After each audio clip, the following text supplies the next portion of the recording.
Good afternoon. Welcome, everyone. My name is Dr. Marta Garcia. I thank you for taking the time this afternoon to join us. And I thank everyone who is joining us virtually and everyone who has submitted questions as well. Grateful to all of you, our team members of Mount SAC and our students and possibly some community members. I want to introduce our trustees before I commence with our presentation. Joining us this afternoon is Trustee Dr. Robert Hidalgo.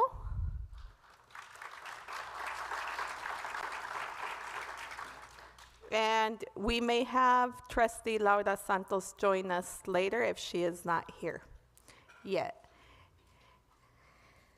I will go ahead and proceed by once again welcoming you. The topics that will be discussed this afternoon are definitely sensitive. I understand there is tremendous interest, some anxiety. I think it's important to recognize that there is anxiety. And we recognize all that, and thank you for being honest. Thank you for being here. I want to make sure that we are respectful towards each other, that we understand that there are different viewpoints, and all viewpoints are valid. All of them. You are encouraged to, when there is the opportunity that will be granted to you, to share your viewpoint, to ask questions.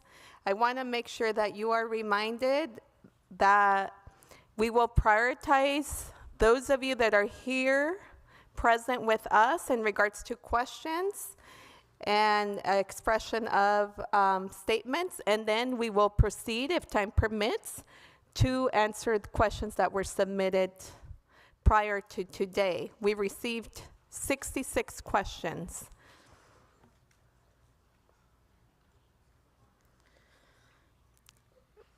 What will be covered this afternoon? A general budget update, campus safety update, the resources that are available to all of you, including our team members. We will have a very courageous student share her perspective with you. We will have provide an update regarding police and campus safety and share critical next steps with you, and finalize by listening to your comments and answering your questions as best as possible. I'm going to introduce Acting Vice President for Administrative Services, Shannon Carter, to provide the budget update. Thank you.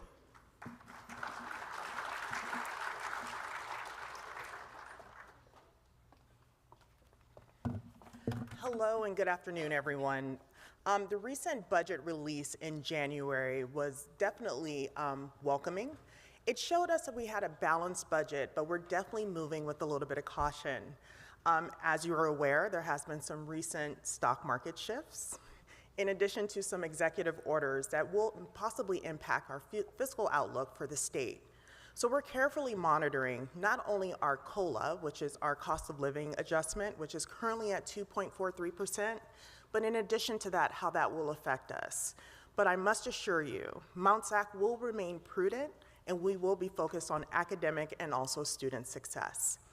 As we continue to move forward, we ask for your patience because we are waiting for our May revise to really understand how the LA wildfires, how these economic conditions really impact our state. Thank you. I would like to welcome Dr. Garcia back to the podium so we can discuss our campus safety updates.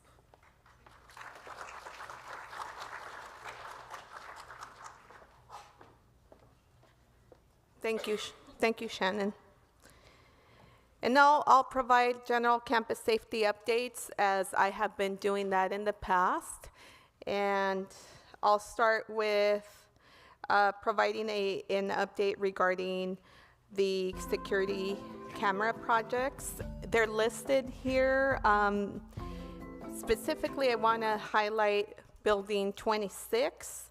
We did complete that project in spring of 2025.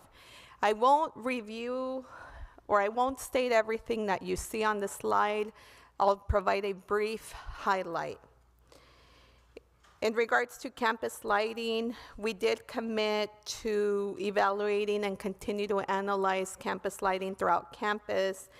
And we have completed some projects up to now, and there's additional work that continues to take place in relation to analyzing our lighting on campus. But I do want to share that we did complete lighting replacement in buildings 2T and 2M in spring of 2025. In regards to the Student Safety Ambassador Program, I'm really thankful to our student safety ambassadors. You are able to recognize them when you see them walking around campus wearing a light blue vest. And currently we have 22 of them serving as safety ambassadors, and you are able to review on this slide the types of support they have been providing to students on campus. So I'm really, really thankful to them. In regards to continued safety training, our commitment was to offer hands-on training sessions related to self-defense, active bystander intervention, workplace violence prevention, and de-escalation. That was the previous commitment. And you are able to identify the number of trainings that have taken place and will continue to take place.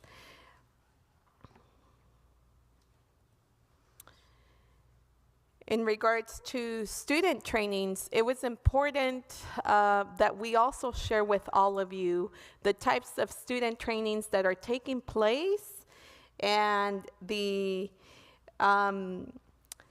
additional commitments that we've made. So if you go to the website, you're able to identify what additional trainings will be offered, but we are committed to providing trainings to the campus community in general, whether it's a team member or students. Immigration enforcement. I know this is a very sensitive matter. Some of the questions that we receive from students and team members, because it is not only our students who are going through this. It is not only our students who we are serving who are in fear and experiencing anxiety. We also have team members who are feeling in the same manner and yet continue to return to campus to serve our students. I want to share publicly and reaffirm that we are committed to all our students, to your safety, that we are committed to our undocumented students, to trying to protect you as much as possible, our LGBTQIA plus student population and team members. I want to make it very clear. It is not only our students. It is truly a privilege to serve you. It is a huge responsibility. Yes, you are a priority, but we are also ensuring that our team members feel the same way. And I want to remind all of you that you have been receiving communication, and I understand emails. You receive many of them, both our students and our team members, that specifically provide directions in regards to interactions with, if you were ever in a situation where we have a ICE agent, Border Patrol, CBP agent on campus asking questions, please refer them to the VP of HR or to our Chief of Police. You have rights. Know your rights. We have been distributing cards that reflect your rights. Ensure you're informed, but know that as a district, we will affirm that we must release information legally. So we will affirm that. We will have an attorney affirm that before we share any information. I want you to know that we are committed to protecting you. Please ensure that if any of you are in that situation on campus, that you contact the VP of HR. You don't have to answer any questions other than very respectfully say, I will ensure that you are connected to the person that can answer the questions or review the documents that you have with you. So that is our VP of HR or our Chief of Police. And on this slide, we have several resources available to our students and to our team members. In addition, I wanted to ensure we included information regarding fraud prevention and awareness. We have been receiving an extensive number of phishing emails. Please do not click on any links. Please do not provide personal information. Sometimes it may seem that those links are legitimate, asking for your payroll information, asking for different sources of information that you feel are and may seem like they're legitimate, but do not click on those emails. Do not share any personal information. If anyone if you're an employee, obviously, if it was a district email, if anyone needs to contact you, they'll find a way to contact you specifically if they need personal information from you. It will not be through an email. And students, I've had students in my office who they presumed they were submitting information and even provided money to someone that was offering employment and told them that they needed to provide money so that they would be able to start a process, acquire certain supplies, and that they would be able to start working. That, if it sounds too good to be true, it's probably not true. So please be diligent when it comes to the responses of especially personal information that you are sharing through an email, when it comes to providing money to someone that you do not know, have not met. Be careful and please do not provide any personal information, much less money, to anyone that you have not met personally. Resources, we will continue sharing resources and reminding you of what we have available. We do continue to have our partnership with Project Sister Family Services, with LA County Department of Mental Health. In addition to the resources that are provided to contribute and enhance safety on campus, they are listed here for you. And at this point, I would like to introduce a very courageous student who some of you may have had the opportunity to meet her during one of our previous forums. She came up to the microphone and offered to provide support. I want you to be aware, her name is Brenda Martinez, that she offered and requested the opportunity to participate and share her perspective. And this is her willingly deciding to do this because she wants to help and she wants to share with you her own perspective and her own experience. So I'm really grateful to Brenda. Please come to the podium, and I'm just really proud of you. I know it takes tremendous courage to do what you're going to do, and she'll share whatever she feels comfortable sharing, but I want to make sure we acknowledge her and we uplift her as she's coming to the stage.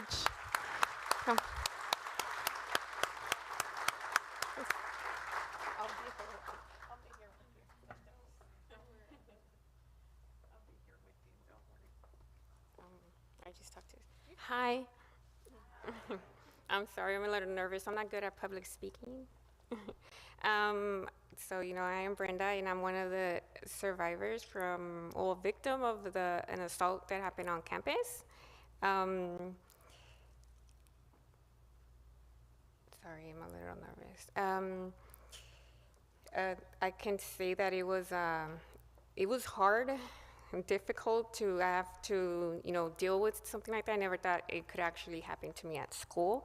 But I'm very thankful on my school, on, public safety and the officers that helped me through it. I can tell you that when that happened, obviously I was assaulted by a man. And that day I was surrounded by public safety, and they were all men. So I felt a little uncomfortable. And I remember there was just this one lady who was there with me the whole time.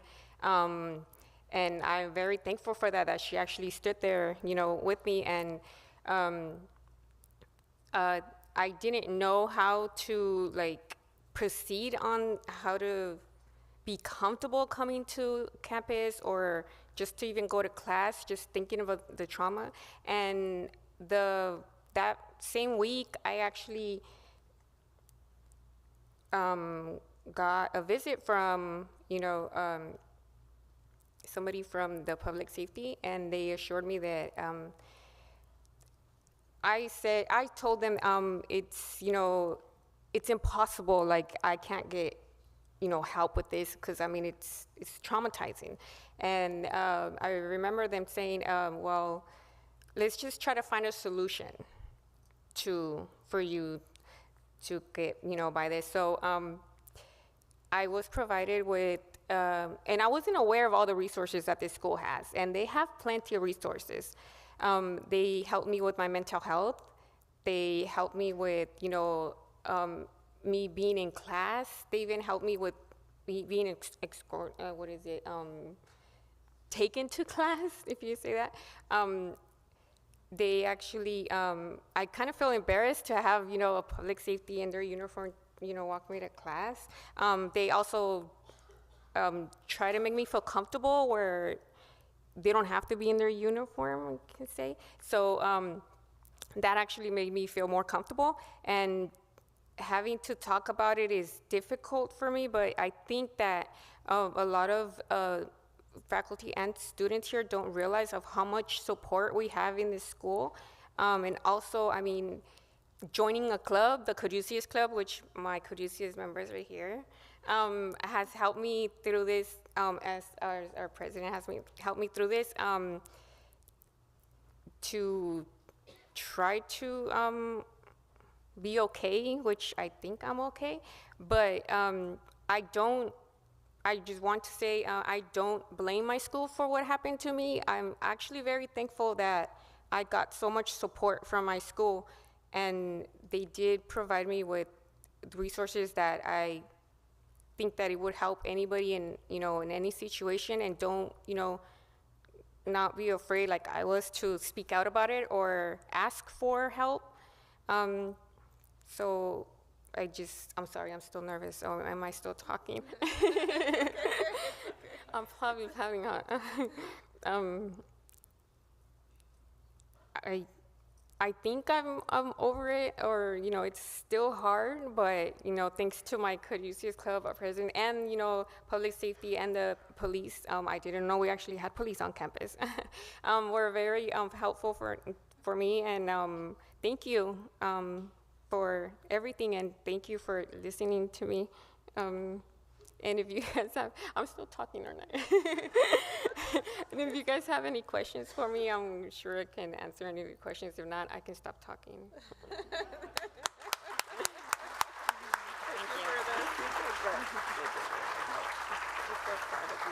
Thank you. Thank you, Brenda. I know that is not easy, and can't imagine, but what I do want to share with you and our students is we continue to remain committed to enhancing safety on this campus. And now I will reintroduce our Acting Vice President for Administrative Services, Shannon Carter, to provide an update on police and campus safety. And I want to thank our police and campus safety team for everything that you do every day. Thank you.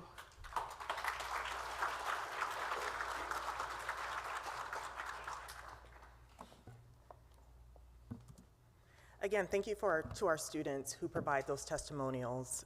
We show up to work every single day to support not only our campus community, but also our surrounding community. With that said, I definitely want to touch base about our Department of Police and Campus Safety. Our police and campus safety plays a key role in the safety and security of our college community, but I really want us to focus on the core values of our department. Number one, we're a service to our campus community. We have a commitment to leadership, we have respect for people, integrity, and additionally, the respect for the law. These core values are extremely important for us. In addition, they also helped us to become post-certified. And what that means is peace officers standards and training program we were recently accepted into, that's a very proud distinguishment for our campus. We now have a police department, and it's a recognized police department. This designation also qualifies us for more robust hiring and training standards, along with annual audits to ensure compliance. So what does that qualification mean for our police and campus safety department? As of August 1st, 2024, Mount SAC now has the sole responsibility for law enforcement response and investigation of criminal activity for all district property. Prior to this date, we relied on the LA County Sheriff's Department. They basically responded for all of our immediate requests. With this recent shift in responsibility, we are now the first responders to all law enforcement activity on this campus. Although the sheriffs may support us, they only support us specifically for Part 1 violent crimes. Those crimes are murder, forcible rape, aggravated assault. That's extremely important to understand. Those are outcomes. In other words, murder is an outcome. Forcible rape is an outcome. Our police and campus safety department is here to mitigate, to ensure we don't get to those outcomes. They're here for our protection. So now I would like to introduce our Chief of Police, Kelly Florman, who will outline our current limitations and the appropriate tools needed for all of our protection. Chief?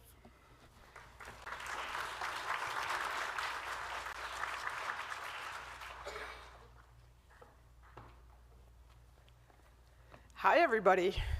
I hope everybody's doing well today. All right. I wanted to really just talk about, I think, why most of you are here today. The buzz on campus of police and campus safety getting better equipment and tools to be a full-fledged police department. And I can't stress enough, the why now is because we have the sole responsibility to be the law enforcement on campus, and we cannot rely on the sheriffs anymore. So we need the proper tools and equipment in order to provide the best service and provide for the safety of the campus. So some of the things over the last 8 months that I've been evaluating, and I'm putting proposals together for the president and the vice president of admin services, these are the types of equipment that we're talking about. So one is the need for improved communication in emergency situations, the enhanced ability to be able to respond to violent crimes on campus, and increased transparency and accountability. So I also want to talk about our personnel needs and explain to the campus community what the Police and Campus Safety Department is currently made up of.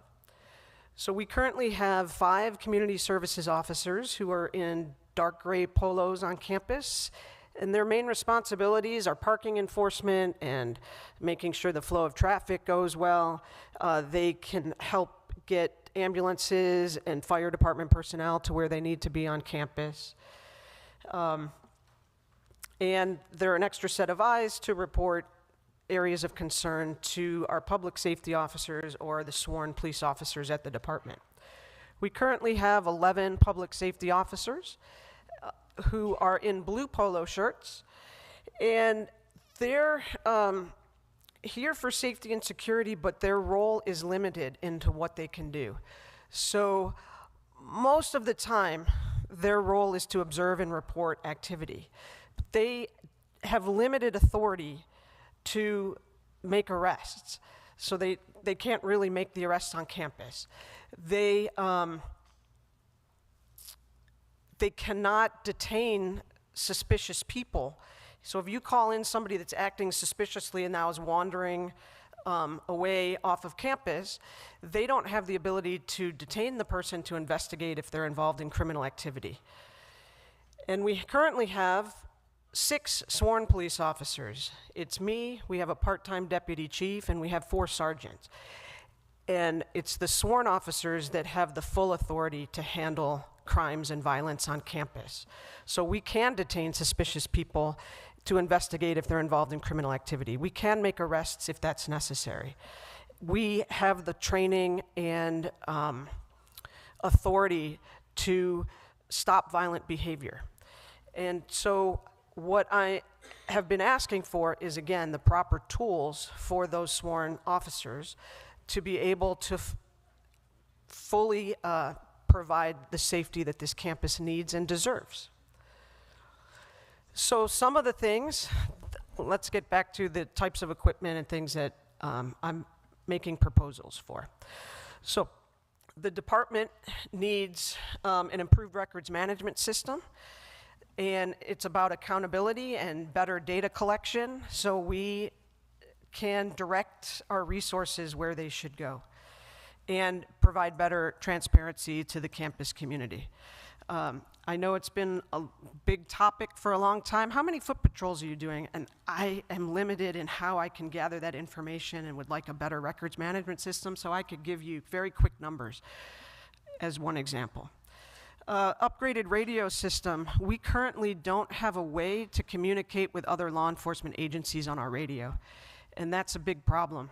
If we had a major event on campus, the sheriff's department is going to come and assist, and all sorts of other law enforcement agencies are going to come and assist us, and we have no way to actually communicate with them.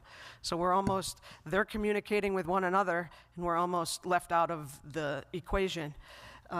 So that's a big issue for safety. I believe we need black and white police vehicles for the sworn officers so that you, as a campus community, can understand who is it that's arriving to the scene. Is it a sworn officer that has that full authority to handle the situation, or is it one of our other personnel driving in the white cars with polo shirts that are limited in the response that they can give?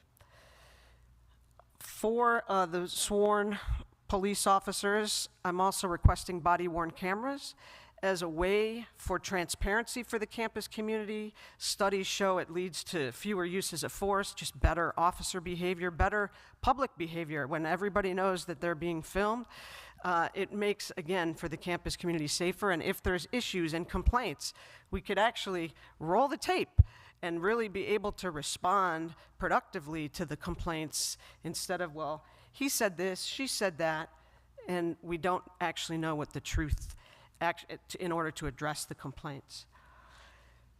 As far as other tools that are needed for this campus, we're asking for conducted energy devices, better known as tasers. And I'm gonna just talk briefly, I think on the next slide, specifically why I'm requesting a tool like that. And also police rifles. So why is it that we need these things? So let's start with tasers. It's about having another less lethal tool to safely handle incidents on campus. And I'll give you an example of what the taser does. We currently, for protection, For less lethal, we have batons and we have pepper spray, and there's limitations in those things. Pepper spray, for example, can't be used inside a building, or otherwise for 2 weeks everybody's going to have a scratchy throat and not want to be in the building. So pepper spray is only available to us outside and within a distance of up to 8 feet. If somebody is armed with a knife, for example, we can't get within 8 feet of them. That's not safe. So pepper sprays would be out of the equation for that. Our baton is just good up to a distance of 3 to 4 feet. So again, if somebody has a weapon on them, we couldn't use the baton. So the taser gives us a way to be safe with somebody with a weapon, like a knife or a baseball bat or something, up to a distance of 25 feet. And so that makes the officer safer, and it gives us the ability to take control of a situation from a safer distance. It also, the taser just immobilizes muscles for a 5-second spurt to give officers enough time to take control and handcuff somebody. It's very unlikely that it would lead to long-lasting injury, like smacking somebody with a baton, for example, that could break a bone, or certainly leave other injuries. So it's actually beneficial to the campus to have us have another tool that's less likely to cause injury to somebody and yet still be able to control a situation. Police rifles. Why on earth do we need that? It's the statistics of how often in this country we have mass shootings. And we're responsible for the safety of the campus. How can we keep you safe if we can't effectively respond to a situation that could occur? So I brought some notes so I don't mess up these statistics. But there have been almost 2 mass shootings a day in this country since 2020. 503 mass shootings, which, by the way, means that over four or more people were injured or killed. So that's not even all the shootings, just the mass shootings. There was 503 last year alone. There were 27 college and university mass shootings since just June of 2024. We have to be prepared for the worst. I am all for hoping for the best, but that's not our only strategy. We have to hope for the best and prepare for the worst. My hope is that we never need to use these tools. And if we don't need them, you will never see them. But if we need them and don't have them, that's not good for the campus. I want to talk how they're going to be carried, because I said you won't see them unless there is a report of somebody armed on campus or an active shooter on campus. So they will otherwise be secured in a safe at Police and Campus Safety Building, or will be mounted in the black and white patrol cars, locked so that nobody can have access to them, but the sworn officers will have them at the ready in case they need to respond to an active shooter on campus. I've been hearing talk about why does Mount SAC need this? There's no other colleges that have rifles or tasers. That's just not true. Not every community college has a police department, but of the ones that do, this is all that do. And all of them already have rifles and tasers, or an equivalent to a taser. Every California State University already has these tools. It would be irresponsible if we don't. This is the standard of the industry now.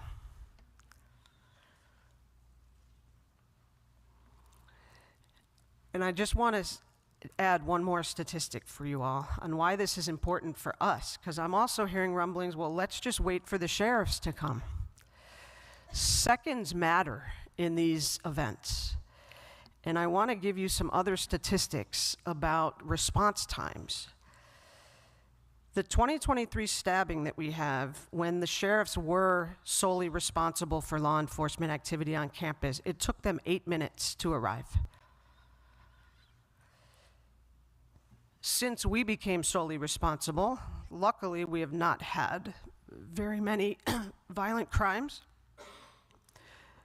But we had a robbery in October, and it took sworn officers from Mount SAC 2 minutes to get there and make an arrest. We had another disturbance on campus in February.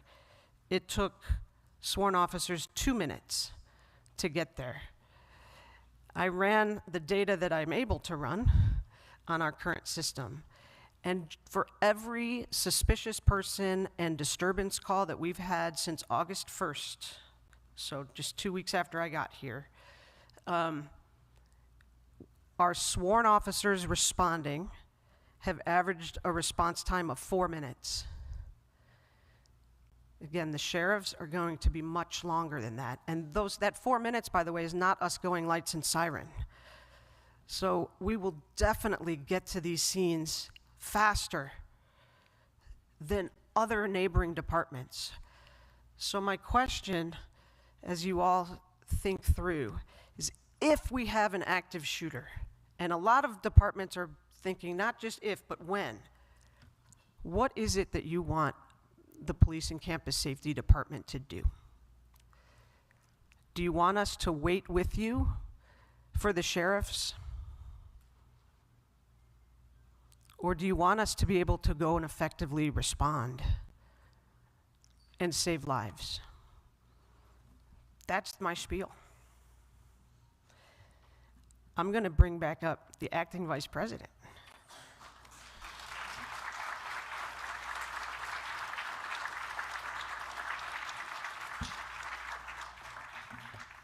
So now we've heard from the Chief of Police as to what essential equipment is needed. Again, we're looking for these tools for protection and also to mitigate any outcome happening on our campus. So the critical next steps are important. One, we respect dialogue.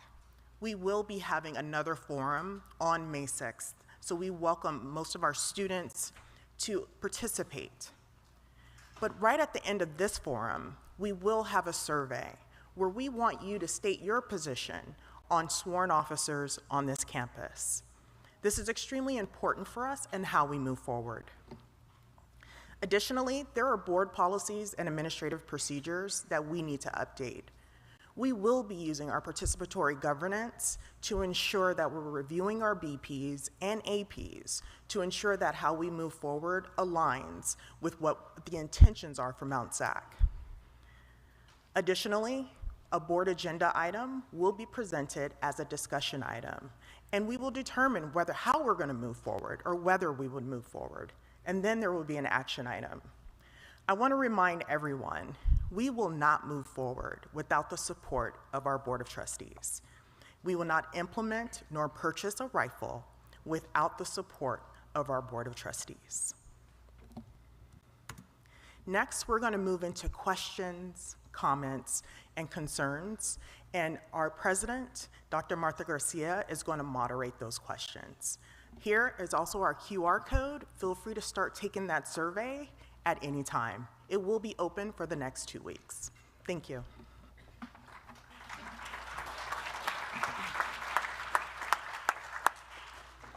Thank you, Shannon, and thank you, Chief. Really, really appreciate the information shared with everyone. Now we'll proceed with questions.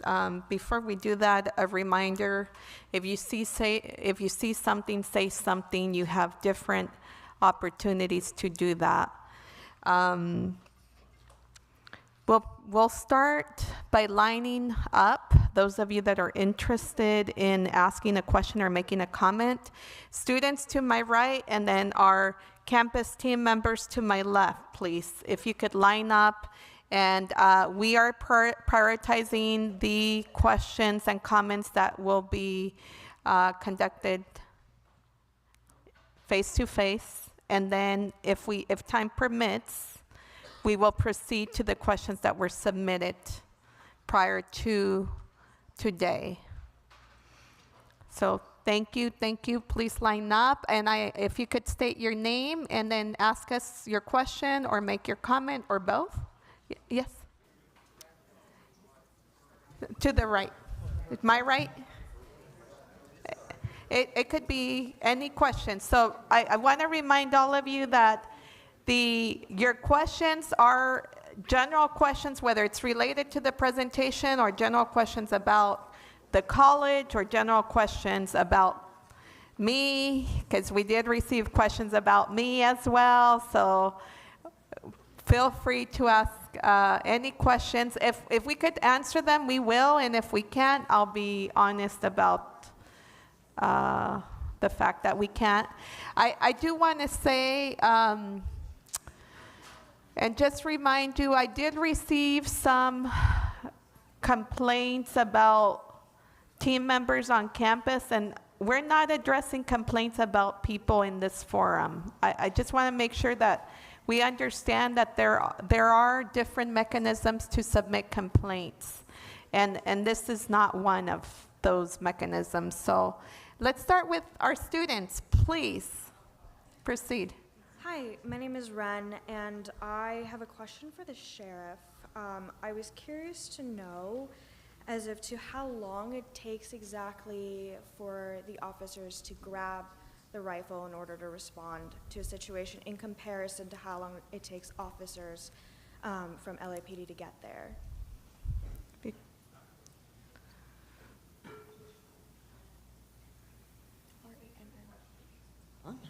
Is it on? Okay. So thanks for the question. If we are carrying them in the black and white patrol car, then and we're driving in the patrol car, it would take this long to grab it. So where is the rifle going to be? So when the sergeants are driving around campus in one of our new black and white patrol cars, it will be mounted in a locked mechanism inside the patrol car, right between the two front seats.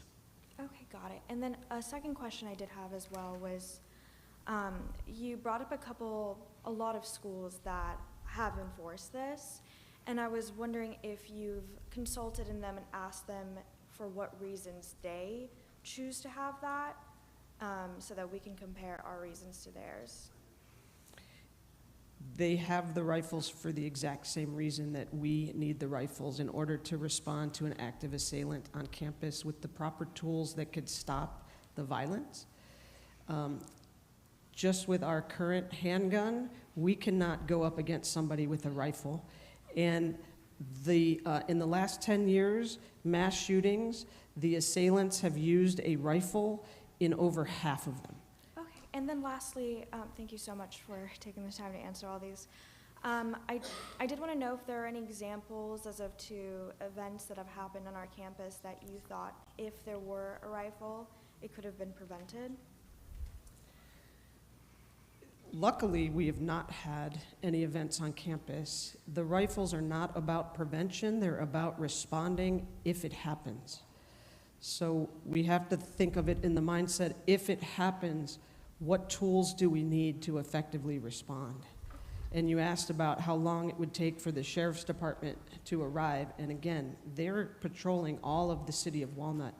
So it's definitely going to take longer than those of us that are already on campus and familiar with the buildings. Okay, thank you. Thank you for your questions. Thank you. We'll now alternate to the team members from the campus, and then we'll come back to the students. Please proceed. Hi, Emily Woolery, Faculty Association. I do have a few questions based on Chief Florman's presentation, just questions for clarification. My first question, and I'll just ask the one question and then I'll wait in line again. I think you stated in your presentation,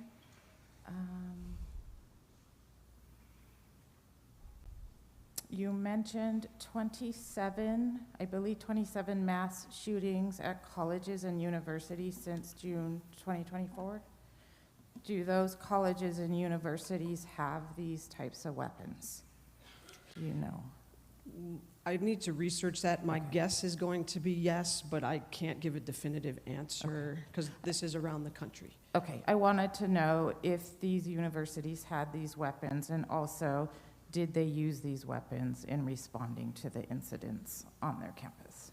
So I want to see if they're actually, you know, everyone says we need to have them, but I want to know if they actually used them when events occurred. So if you don't know that, could you please look into that? I will get you specific examples, but I know that there have been specific examples of officers needing the rifles to stop. Like Uvalde, for example, they waited an hour and 10 minutes until people came with the proper equipment. Okay. And so that's definitely an example, but there definitely are more. I just don't have the information on the top of my head. Okay, that would be helpful. Thank you. No, well, thank you for that question. Please proceed. Hi, President Garcia. Thank Hi. you. My name is Marissa. I've spoken in front of the Board of Trustees before and the President. My questions and comments are also for you, Sheriff. I do have concerns as a student, but I do want you to know I'm not here to grill you. I have legitimate concerns, and I'm glad you mentioned Uvalde, because my concerns are less with the ARs and more with accountability with your department. Coming from a relative of police officers, I understand maybe the need in a street sense with us having a public bus station, why you may need these types of weapons. But I'm also familiar with the political age we're watching unfold in front of our eyes. With instances like Uvalde and Sandy Hook, where it was ruled by a judge that a police officer has no, reason to really stop a shooter. That was the jurisdiction they came to, is that, yes, they had a police officer on campus, but that the police officer was not obligated to engage with the active shooter. How do you guarantee us that you're here to protect us if those rulings make precedent?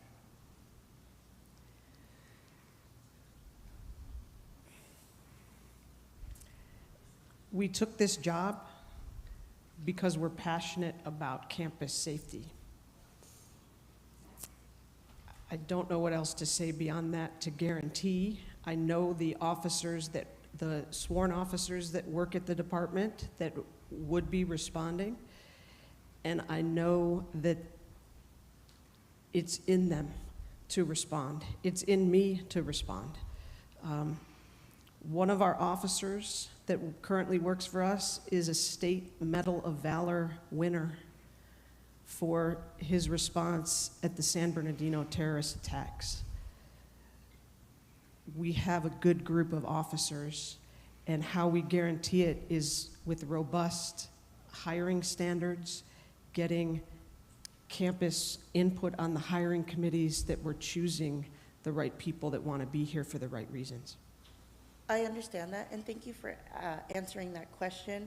I appreciate that at the current time you guys have such high hiring standards, but if we as a student body allow these types of weapons to be introduced on our campus, then we need to ensure that 2, 3, 4 decades from now, this school is maintaining that high level of acceptance of high qualified individuals. I don't know if any of my fellow students know this here, but I am a mom and a returning student, non-traditional. This campus not only houses university students from 17 to all ages, but it also has small children on campus. When it comes to hiring in the future, what assurance can you give me today as the current chief that regarding instances like police unions protecting police officers, if there is violence from a police officer against a student or an individual on campus, how will you reassure us that this department will hold them accountable, not only now, but in the future? Let me say this. I understand and share your concerns about accountability.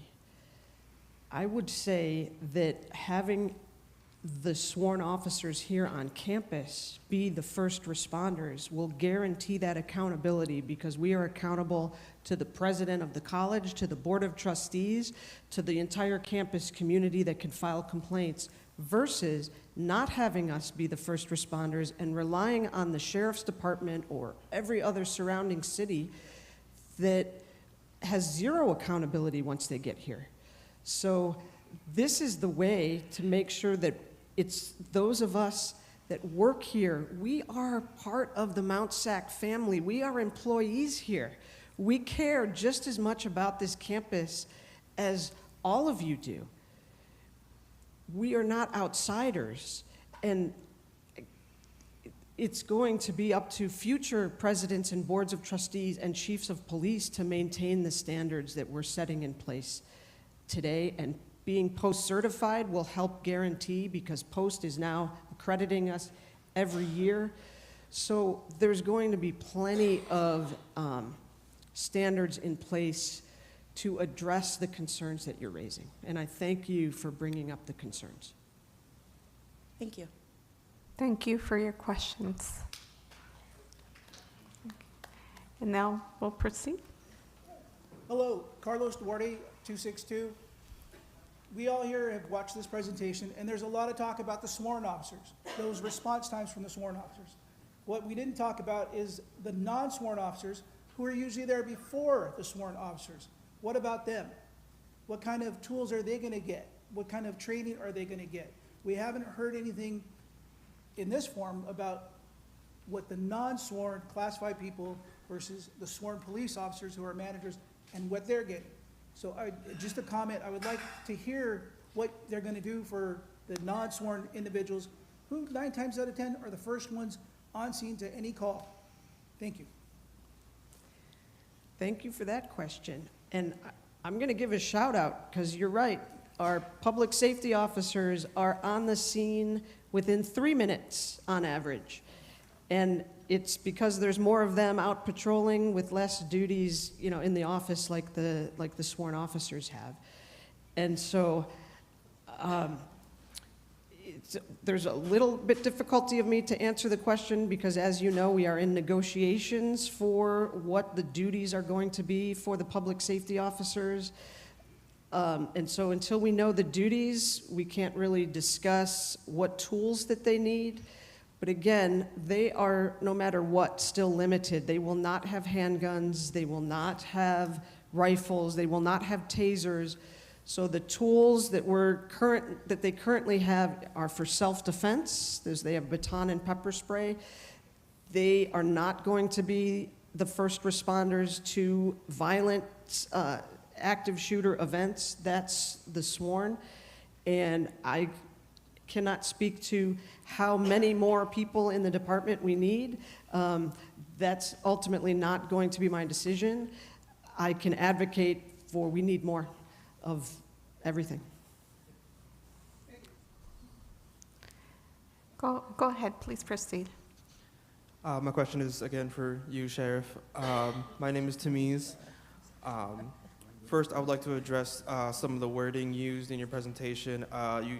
Most of those, yes, are tools, but I would like to say that point out that the police rifles, those are indeed weapons.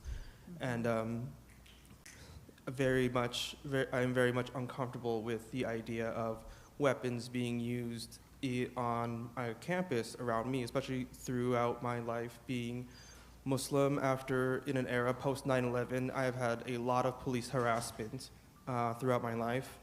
So I would like to know what better options could we have? Could there perhaps use like non-lethal options such as like sandbag shotguns or rubber rounds to, not impede on your work, but then still ensure the safety of students and the comfortability of students? Thank you for that question. When it comes to an active shooter, we need to be able to match their weapons with equal or better weapons. And like I said, if active shooters are using rifles more than half the time, it would be irresponsible for us to not have rifles to safely get that situation under control, for the campus to be safer.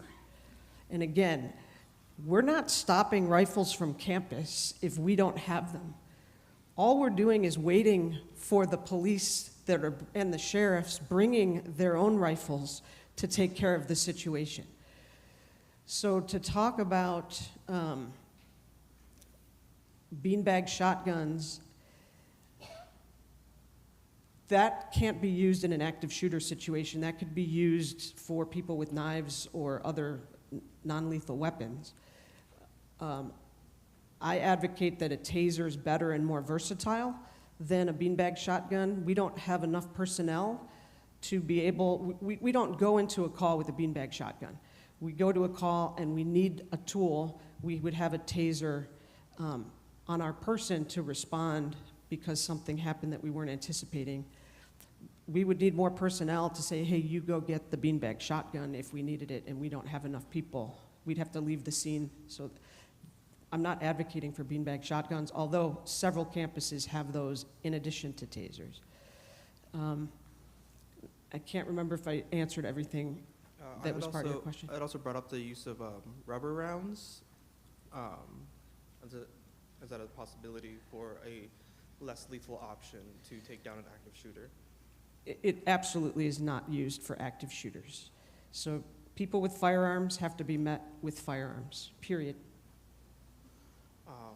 And then my last question is, in this heated climate where we've been seeing across the nations protests being silenced with, or being met with intimidation from law enforcement with their own heavy arms, what, aside from faith, what reassurance do we as students have that our First Amendment right will be protected? The assurance that you're going to have is our policies and procedures that the rifles have zero place at a protest. The policies and procedures will very specifically lay out when those would be used, and it's only to respond to an active shooter or a report of somebody with a gun on campus, or maybe a hostage situation where we need the ability to accurately shoot from a farther distance than with our current sidearms. We have a protest policy in our policy manual. By the way, I encourage you all to go to the Police and Campus Safety website. Almost our entire 500-page policy manual is up online. That includes a firearms policy that's 11 pages, a use of force policy that's 14 pages, a prohibition on bias-based policing that's 3 pages. We would have a 3 or 4 page policy if we got tasers. So we're going to have very strict guidelines for how these things are used and the accountability that would take place if they're misused. All right, that's all my questions. Thank you, Sheriff. Thank you so much. Thank you. Now we'll proceed with our team members. Go ahead, Maya. Hi, my name is Maya Alvarez Calvan. I'm an English professor, and I'm also the organizer for the union. You mentioned you're going to have to buy multiple rifles. Your officers are going to need training. You're going to need to purchase secured boxes or locks to keep them safe and out of the hands of people who don't know how to use them. And today I heard new police cars. I don't know if that was an accident, but you said new police black and white cars. How much is all this going to cost? I would leave it to the VP, acting VP, to address money, but I could say it's all these things are coming from existing budgets. Thank you for that question. Along with our president, we are actively looking to see and source how much all of this will cost. We are committed to investing into our police department to ensure that we are prepared. So currently we are actually converting some of our existing vehicles into black and white vehicles. We're looking for any sources where if we currently have something, we can definitely convert. If not, we will be taking that to our president or whomever to request funding for us to support this effort. Okay, it would be nice if you, I love that you're converting existing funds into, it would be nice if you did that with ongoing negotiations, just putting that out there. I hope that that is an approach that you take at the bargaining table. Okay, thank you. Thank you. Hi, my name is Mal, Dr. Garcia, you're pretty familiar with me. I'm a 22-unit student here at Mount SAC and a triple major, so I am here Monday through Friday, so I'm very familiar with this campus. I also hold 3 jobs on this campus, so I'm very familiar with the employee side of it as well being the student side of it. As I currently know, and this is a question for not just our chief, but also for our president and our vice president, we are currently in a hiring freeze. Budget cuts are through the roof. So how do you guys plan to pay for this if the goal is to move from existing budgets? Whose budget are you gonna cut to make this affordable?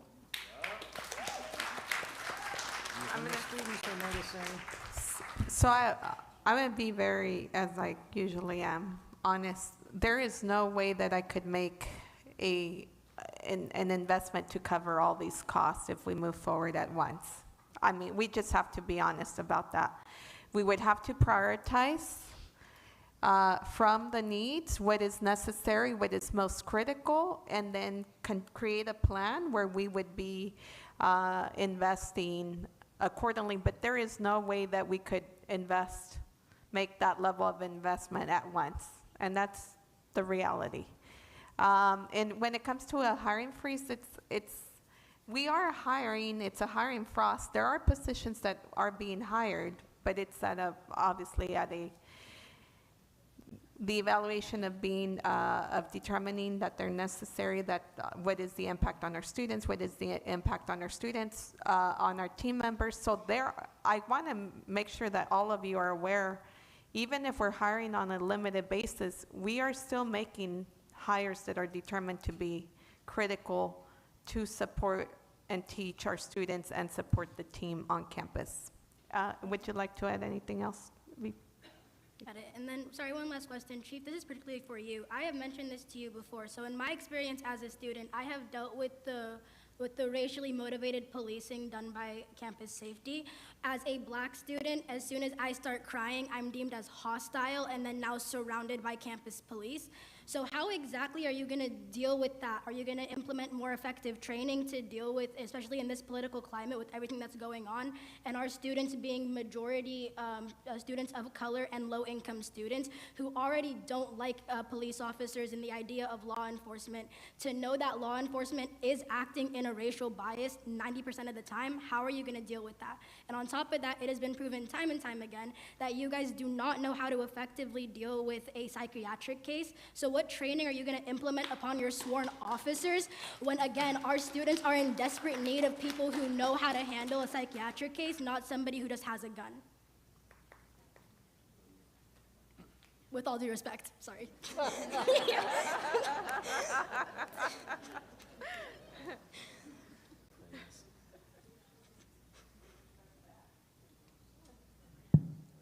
With respect back, thank you for the question. Yeah, of course.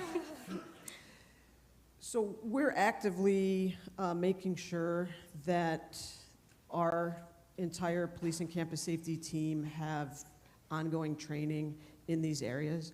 We're also actively working with student services to figure out better partnerships, especially for mental health issues on campus, so we can be more collaborative, and so it's not just the police that have to respond to these calls, because I and most other police leaders agree with you. We should not be first responders, but the system right now is that's who people call. And if we could have better partnerships with people with far more training in mental health issues, I'm all for working that out. And to address, if you have specific complaints about officers that have acted inappropriately or in what you believe is a racially motivated way, you could reach me directly, or you could make complaints anonymously on the new Police and Campus Safety website. I can't address things that I'm specifically not aware of. And so file complaints, and then there would be an investigation process in order to determine if anybody needs to be held accountable and retrained, disciplined, whatever that may be. But it starts with actually receiving official complaints about that. Got it. So just so I understand, there is no current psych training that you require for your sworn officers as they carry weapons? So there is, in the state of California has standards for what the training is for sworn officers when it comes to dealing with people in mental health crisis. And so all the sworn officers currently have that training. There's ongoing training as well, and we will meet all those standards. Got it. Thank you. And then I'll just add, and thank you so much for your Yeah, of course. questions. I really appreciate them. Our values would not change. Our values at Mount SAC, I hope students that you feel them every single day. We have team members that really care about you, your success. That would not change if our sworn police officers had access to the tools that they need to be ready to respond. That our values will remain the same as an institution. So I just want to reaffirm that. And that is my expectation for them and for every single team member that works here. And we see the team members do amazing work every day prioritizing U.S. students. Right, but Dr. Garcia, 9 times out of 10, when a student does request something like more mental health support on campus, which we've been requesting for quite some time, it hasn't gotten done. But here we are opening a conversation to put funding for AR-15s instead of funding for more therapists. How exactly is that student-led? So can, VP Castro, can you address the request or yes, in regards to mental health services, have we made any improvements, additional services? Can we share that, please? Absolutely. Malik, thank you. Hey, girl. We just met, and that's the beauty of having an open door policy, allowing students like Malik come into the office and share the concerns, the fright, the anxiety. I hear you and I see you. So it was my pleasure to recently, with Dr. Castro's support, get certified through NABIDA to be a reporter and able to support our police in campus safety at a higher level. So we will be rolling out a collaborative support and training for our police in campus safety so that they have the right training that is current to support our students, but also supporting, and with the help of Dr. Castro, looking to create new job positions for therapists. And therapists trained to support the wide scope of students that we have, those of color, those that are part of our LGBT plus community. We need practitioners here that have that lived experience and understand how to support our students. So it's coming soon. So I appreciate your grace, your patience, but we're gonna be rolling that out soon. Thank you, Malik. Thank you, President Garcia. Thank you. Go ahead, Josh. Hi, Joshua Chris, Mount San Antonio College Faculty Association. I want to thank everyone for being out here because this is what our community is built on. It's built on all of our voices being heard in the room. It's built on the traditional values of honesty, trusting each other, learning together, and making progress as a society towards a better shared future goal. My question from that is, why are we not being honest in the words we're using when we're talking about this safety forum to start? The tools or instruments or patrol rifles, why are we referring to them in coded language instead of calling them what they are, AR-15s and tasers? Because if we truly need them, if the logical argument is there that our campus is safer with them, then call them what they are. Because I've been in multiple meetings with faculty where there's been presentations by Chief Floorman and others discussing why we need these tools, and we leave the meeting, and the people in the meeting don't know that we are talking about semi-automatic AR-15 rifles. And that's a problem because we're not having an open conversation where we are all understanding what is being said.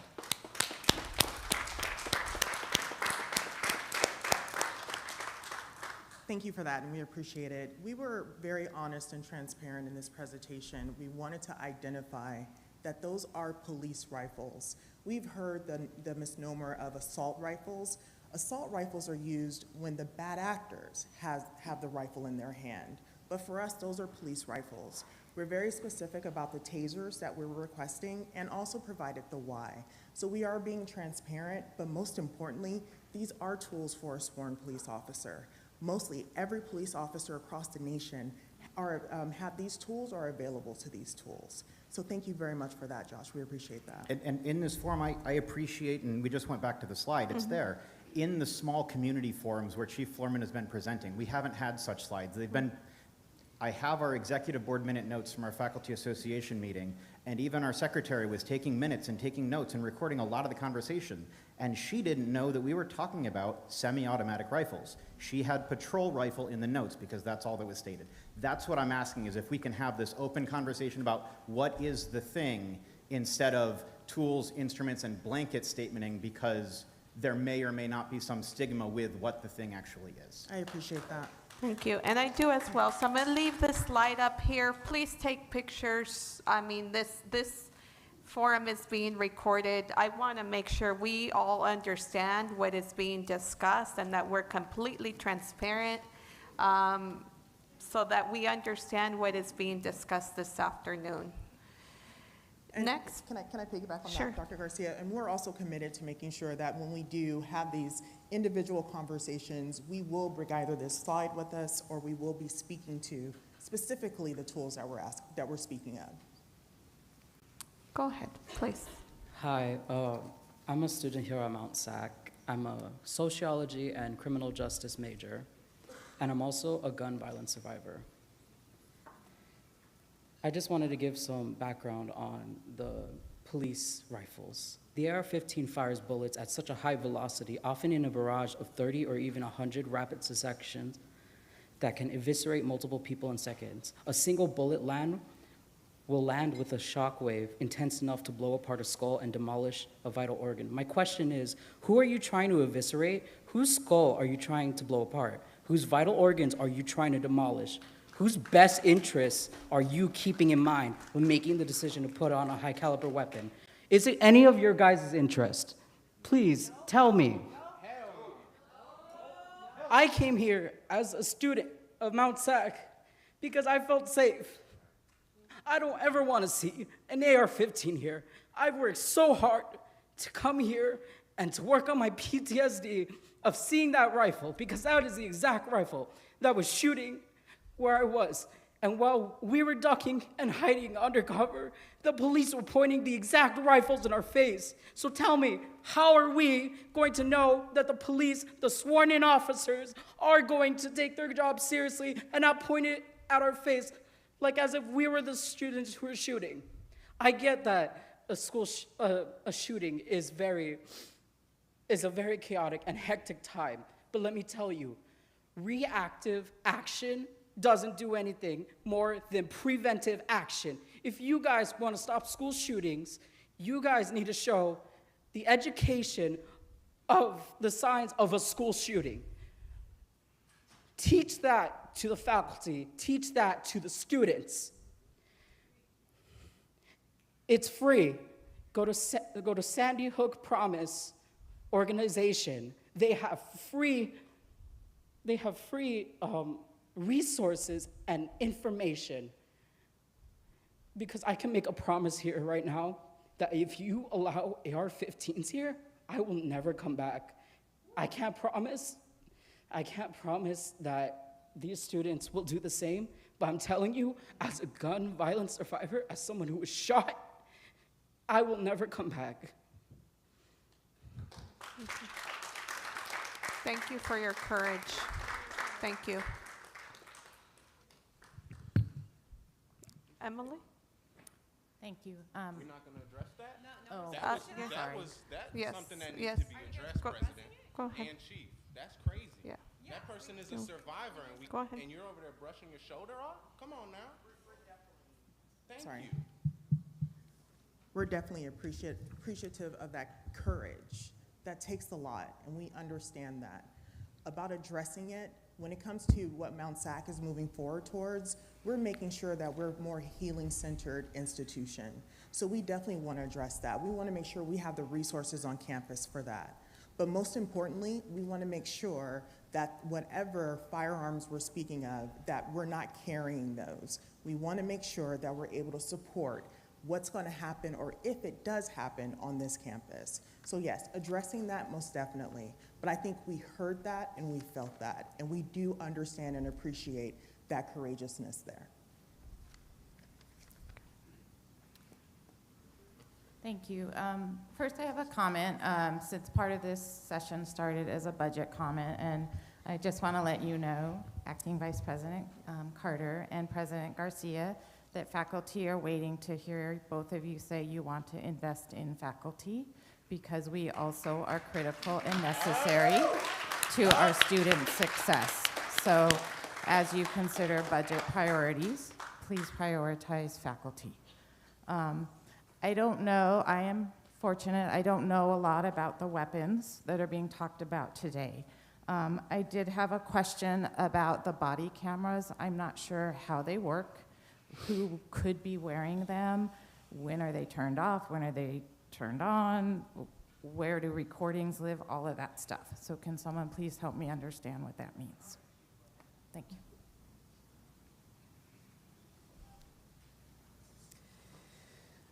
So the body cameras would be worn by sworn officers, and it is, again, a standard in the industry for accountability purposes.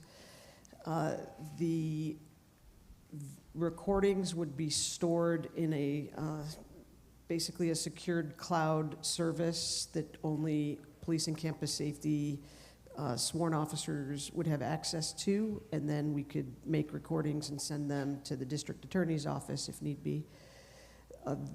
We would need to implement a full policy about this, but basically the body-worn cameras would be turned on when sworn officers are responding to calls for service from start to finish. So again, you could see if something starts to go the wrong direction, how did that start, and the entire actions. And it should be turned off once the contact is over. Do recordings ever go away, or are they just stored forever? So there would be a retention schedule, and I can't speak about it specifically right now, but anything related to criminal matters would be retained for as long as is required under the standards for criminal matters. Accidental recordings could be deleted right away, but there's plenty of time to flush out what the recording retention, because they're records of the police department, and so what those would end up being. I've seen in a lot of departments when it has, nothing's happened, no incident during the contact, that they're kept for 30 days or something like that, and then deleted. But there'll be time to be able to talk about specifically exactly what that looks like. Is it an internal policy in the police and campus safety, or is it a policy or procedure that would go through the shared governance process? Well, it could be a little bit of both. We'll definitely have, I can only speak to the internal police department policy and procedures. So we would be doing the policy that's standard of the industry, and then whatever shared governance is needed around that as well. Thank you. Go ahead. Hello. Good afternoon, campus community. My name is Cesar Tlatuani Alvarado, and I am the elected representative to our Board of Trustees, and just recently, the president-elect of our statewide student government, the SSCCC.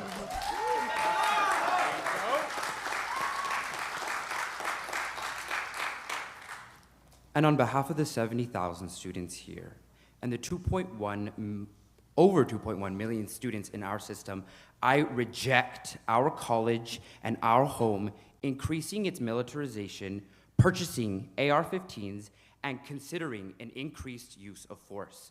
This is contradictory to our academic values, to our campus values, and our healing-centered engagement. This does not make our marginalized communities feel safe.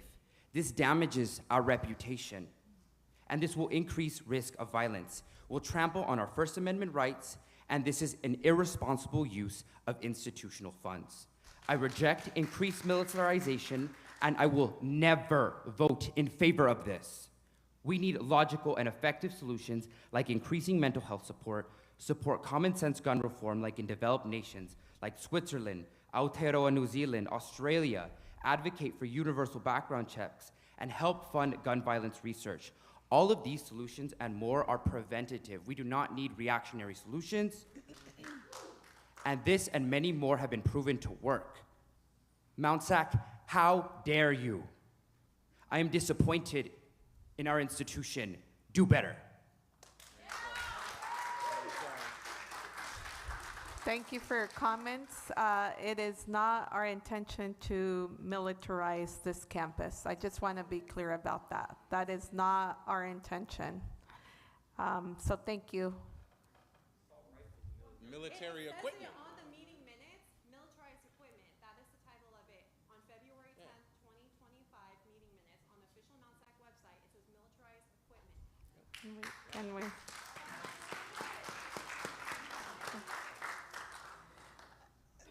Thanks for the opportunity to address that. We need a policy at the campus for militarized equipment because there's a state law for police departments that require a policy. So the state law calls it militarized or military equipment, and it includes 17 or so categories of what that means. And a lot of those items are things that you could purchase at the Walmart. But the state law determines if the police department has it, it's military equipment. So for example, it's military equipment if we had a command post RV. It's military equipment if we, as a police department, had a drone. But there's drone classes on campus that are flying around all the time. You could purchase drones.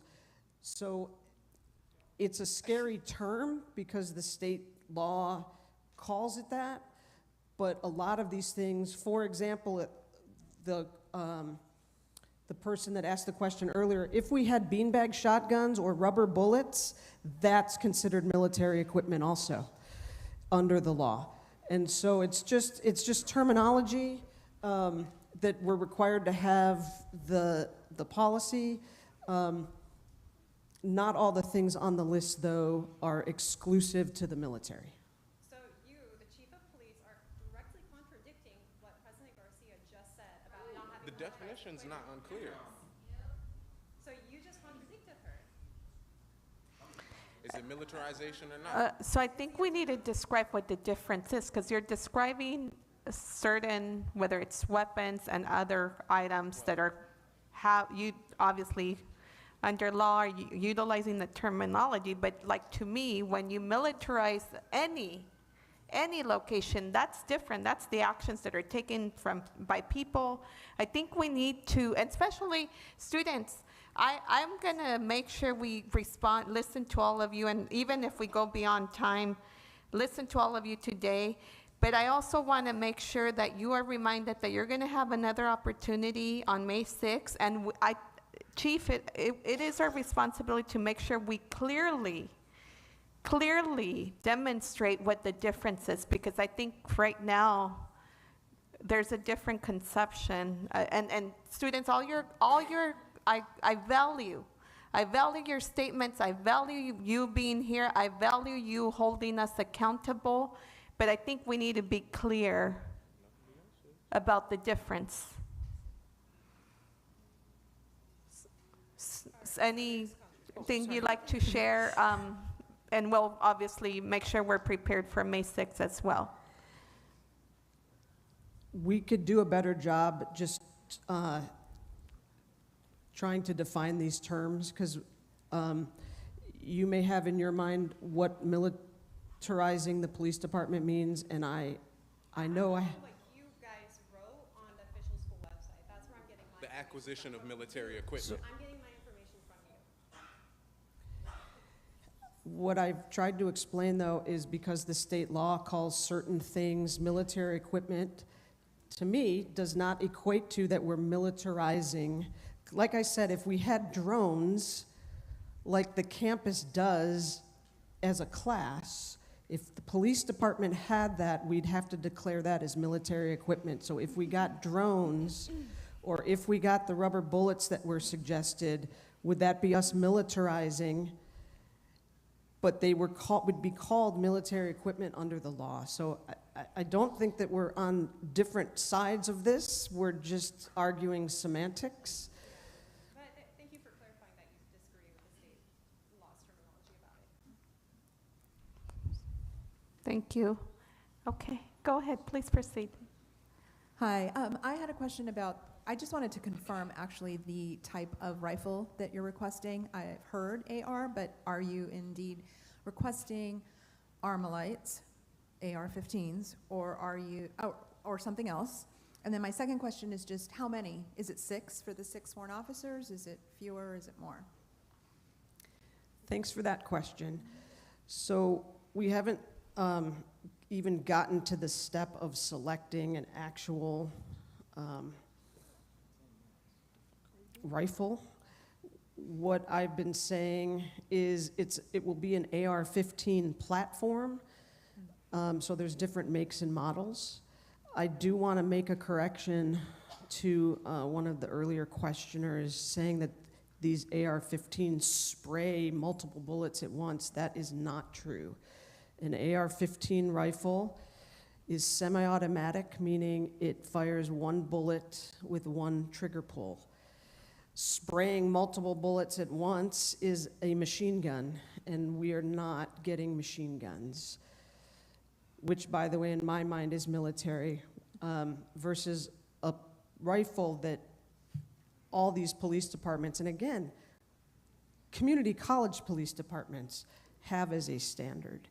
And so I can't speak to specifically the specific rifle, but it will be an AR-15 platform. And how many? So if we move forward, the request would be for 6 for the 6 sworn officers. And if we ever wanted to purchase more, there is a long process of how this has to go to the Board of Trustees every year.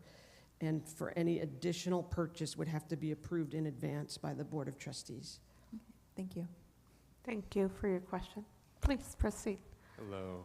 My first question is for both Chief Floorman and President Garcia. In your policy 706 or 760, I apologize if I get the numbers mixed up, it mentioned that each rifle would be $2,000 a year for upkeep, and I'd like to be corrected if I'm wrong. Chief Floorman? So the policy that you're referring to was a sample policy that was brought to the Police and Campus Safety Advisory Committee, just to give that committee an idea of what a policy would look like. So all the numbers and the type of rifle that's listed was complete samples, and if we move forward with this process, we would have the exact numbers that would go to the Board of Trustees. So I can't speak to. Have them. What's that? We don't currently have the numbers for how much each rifle would cost per year? No, because we haven't selected the rifle yet. And then my second question, oh, I'm sorry. Go ahead. I'm sorry. I mean, we haven't moved forward with any of this yet. So this has all been preliminary. This is to give you an idea of what a policy would look like. This would give you an idea of what the process is. So then my second question that applies to both of you is that with something, it's pretty conceivable that this could be a very big expense for Mount San Antonio College. And so for someone such as myself, a victim of police gun violence, as Malik said, like how are you going to directly assure a safe climate for Black students, especially after the radio silence we got as students, after the Trump administration declared hostility towards anti-racist spaces on college campuses? I just would like to know if there's going to be any sort of finances invested into ensuring that anti-racist safe space, not just for Black students, but brown students as well. And additionally, as President Garcia said, she commits to protecting undocumented students.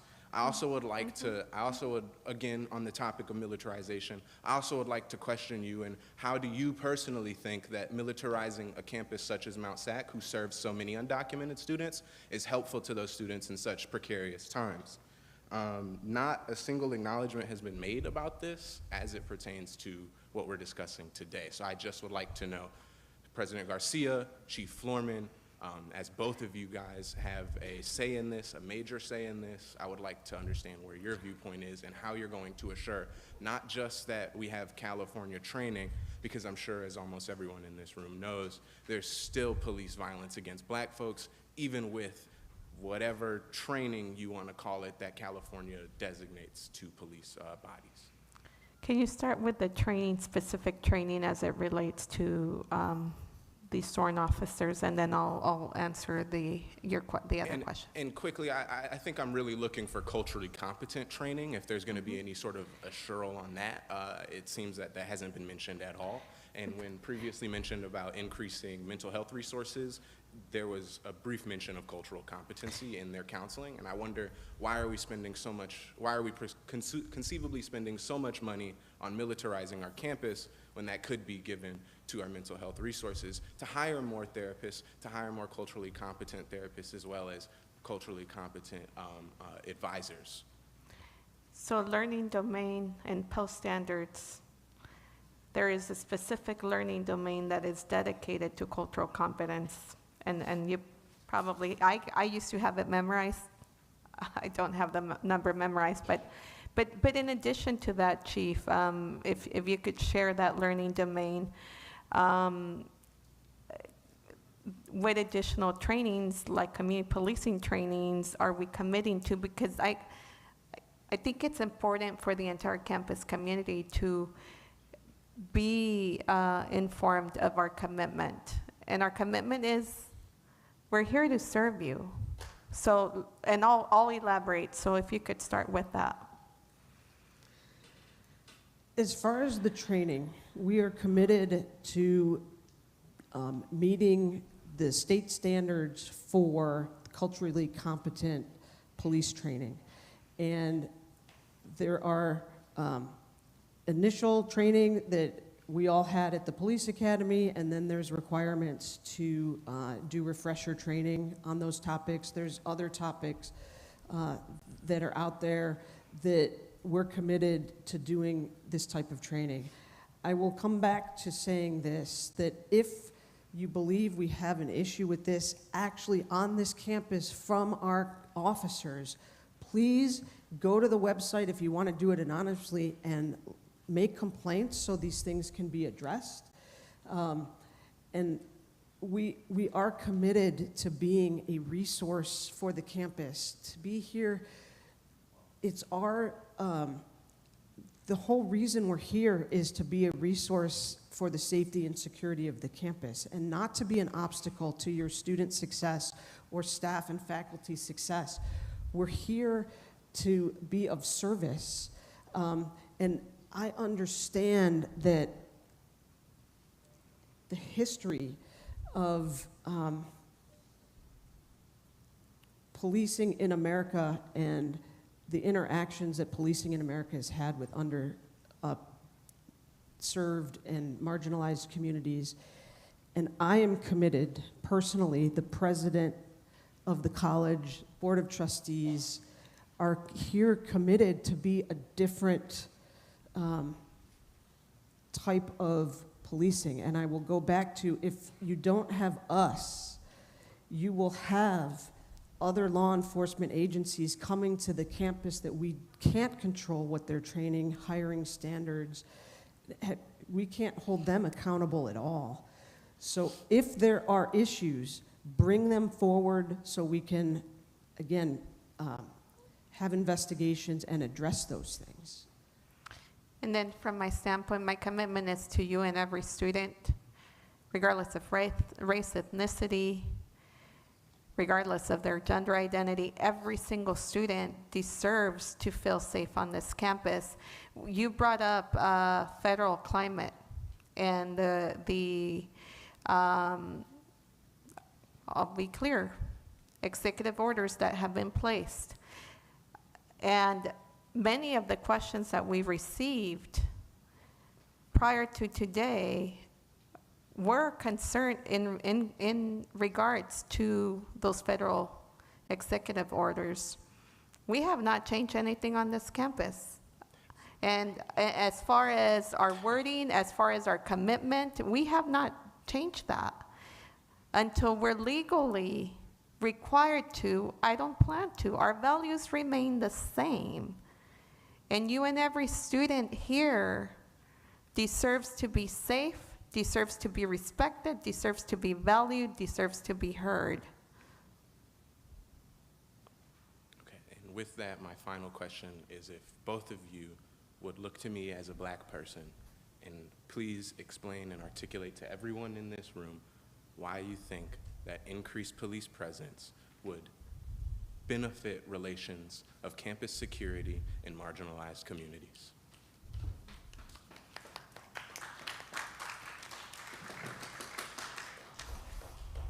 We need the increased police presence of our police and campus safety department to protect the campus because we have crimes on campus. Unfortunately, we have crimes on campus. We want to be here to actually protect the campus. But how is it going to benefit the relations between campus security and marginalized communities on campus? Not from a crime perspective, but from a relational perspective, please. So what we need to do As is, officers.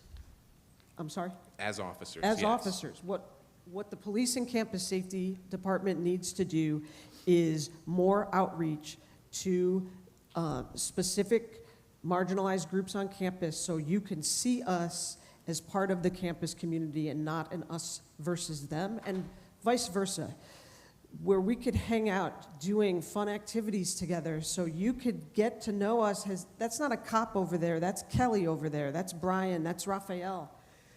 I've been in talks with Danny Silva to start organizing different events like Puzzles with the Popo. I will, for as long as I work here, try to do a karaoke with a cop, but so far nobody's been interested in that. But doing these types of events so you could see that we are just members of the campus community, that job is safety and security. And we're a member of the campus community like the deans are and the faculty are. They teach and do the instruction, and the classified staff do classified things, and police and campus safety do the safety on campus.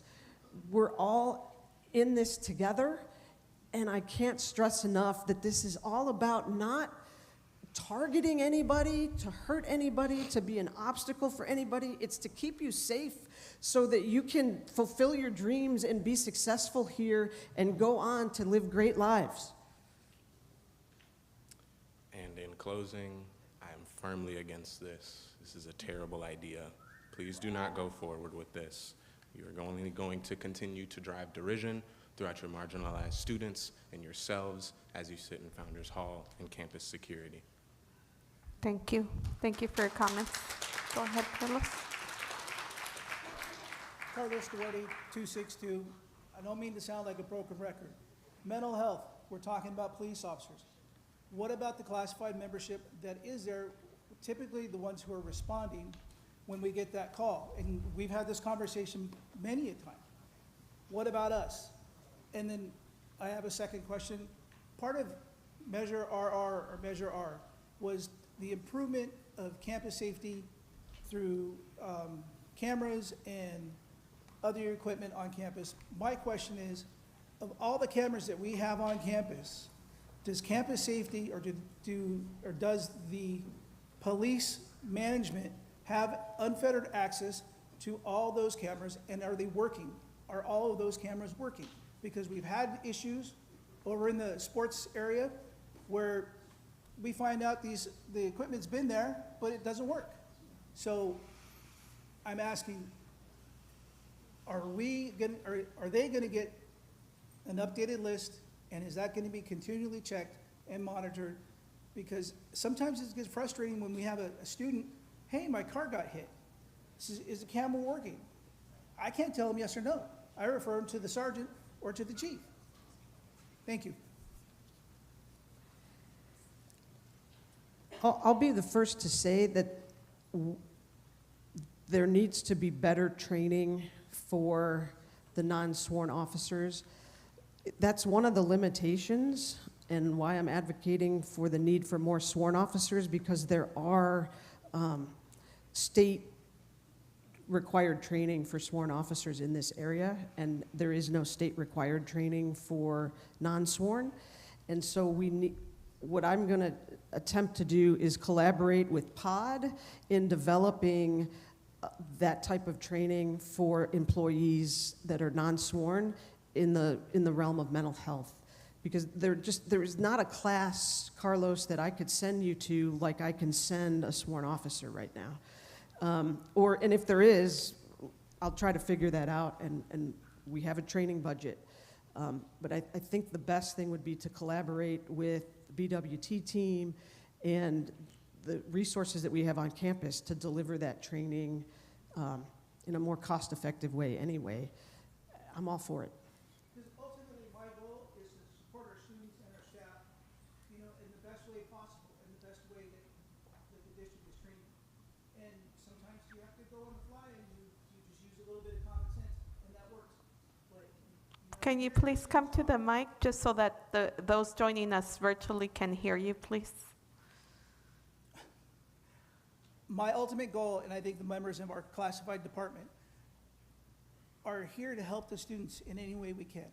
This is, sometimes when we go to a mental health call, we're flying by the seat of our pants, using a lot of common sense, a lot of life experience. That's great, and it works sometimes. But I hear the students, they're requesting training, not only from the public safety or from the police officers, but you think that would roll down to the classified membership who are there 90% of the time first. So, thank you. I appreciate it. Thank you. And I just want to piggyback in regards to the cameras. We are actively installing cameras across campus. I know we have some at 720. We are currently installing some at 2T. Most importantly, we have some at Building 26. Our objective is to not only have these cameras, but make sure that they're on a specific channel for whether it's police and campus safety or whatever personnel would need to monitor those cameras, because we do want to use those as post-audits. We've heard you. Cameras are extremely important for us, but we want to make sure that there's a cohesive implementation plan that we're actively working on. Thank you. Please proceed. Hello, everyone. My name is Mina, and not only am I a student here at Mount SAC, but I am also a community leader and moderator of the Inland Empire subreddit. So I was the one who also made the post on the Mount San Antonio subreddit, if you guys have seen it.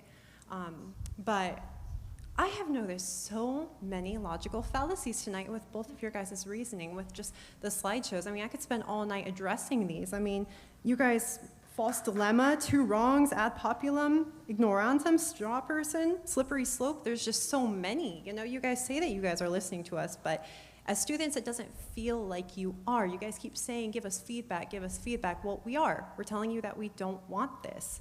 We're giving you guys ideas, and you guys are not taking these examples. You guys just keep defending this. Are you guys actually listening to us?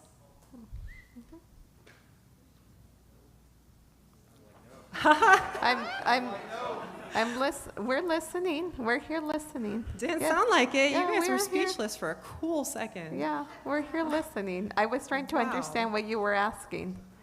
Wow, I think I made myself pretty clear. Are you guys listening to us, to our concerns, and the radio silence just kind of said everything? And we're providing another opportunity for you to continue, you and other students, to continue sharing. Yes.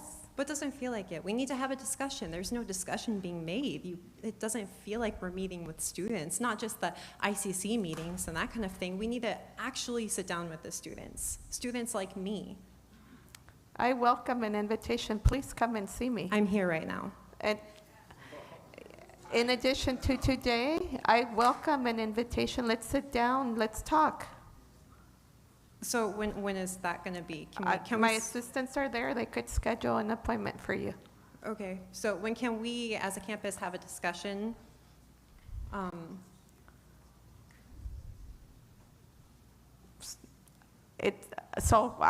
We're listening to all the students right now. It is important to acknowledge that we don't have responses to every question that you have, but we are committed to listening. I'm committed to meeting with you, understanding more where you're coming from, and I look forward to that. My question is, when are we going to host this? You know, get the agenda up. Let's plan it, because I want to discuss it more. You know, the students don't want this. Okay. And like I said, you guys just keep defending it. So when are you guys going to listen? We're listening now. Doesn't feel like it, but. Okay.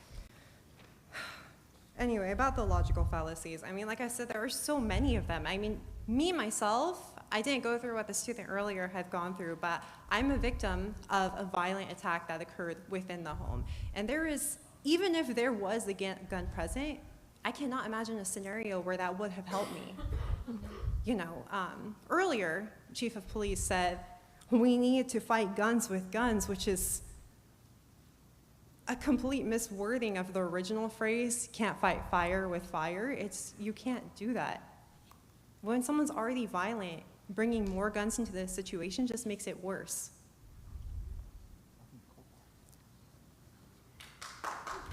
Thank you. Another issue also about semantics is you mentioned AR-15s being classified as military equipment. Well, by California law, they're classified as Category 2 assault weapons under Penal Code Subdivision 30510, Subdivisions A, 1F, under California Code Regulations titled 11, subsection 5499. So California law calls them assault weapons. And you guys just said earlier that they're not. Do we have a response to that? I think we're arguing, again, semantics. So the statutes call certain things assault rifles. The same statutes allow police departments and police officers to have them for the protection of the community. And so we could talk about the specific names. Let's talk about instead the purpose and how they're going to be used and the policies for their use. Or we can continue just to talk. California law calls them assault weapons. Statute for military equipment classifies certain firearms as military equipment along with a host of other things that are military equipment. If you want to say that we're militarizing the campus, I will go back to all the other community colleges. Are they militarized as well? Or are we just... That's another logical fallacy, like I was mentioning earlier. I mean, that's slippery slope. That's a, what was it, counterfactual, conditional, non sequitur. That's just because someone else has guns doesn't mean we need to have guns.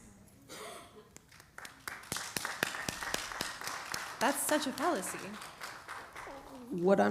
What my position is, if somebody with a rifle comes to campus to kill people on the campus, there will be police officers responding with rifles, period. It will be the sheriffs, it will be Laverne Police, it will be West Covina, it will be Pomona Police. I strongly believe that the sworn officers here at Mount SAC should have those weapons, tools, military equipment, police rifles as well, because seconds will matter. If you want to wait for the sheriffs 8 minutes, 5 minutes, when we could get there in under 2 seconds matter to save lives. I'm sorry, there's just so much to unpack with that. I mean, you yourself just called it military equipment. You just said that after saying it's not earlier, in your own opinion. So you just contradicted yourself again. Next thing, logical fallacies. I mean, Wow, like I said, that's a lot to unpack. You said it takes them 8 minutes to respond. From personal experience and from experiences of other students, when we needed campus security, it took over 20 minutes to show up. Sometimes they never even showed up. You know, I would rather take 8 minutes for the local police to show up rather than campus security who takes their sweet time coming over here. I mean, honestly, the first 10 minutes of a school shooting are the most deadliest according to statistics. So if you guys are taking 20 minutes from my personal experience to show up, you know, it's long over by then.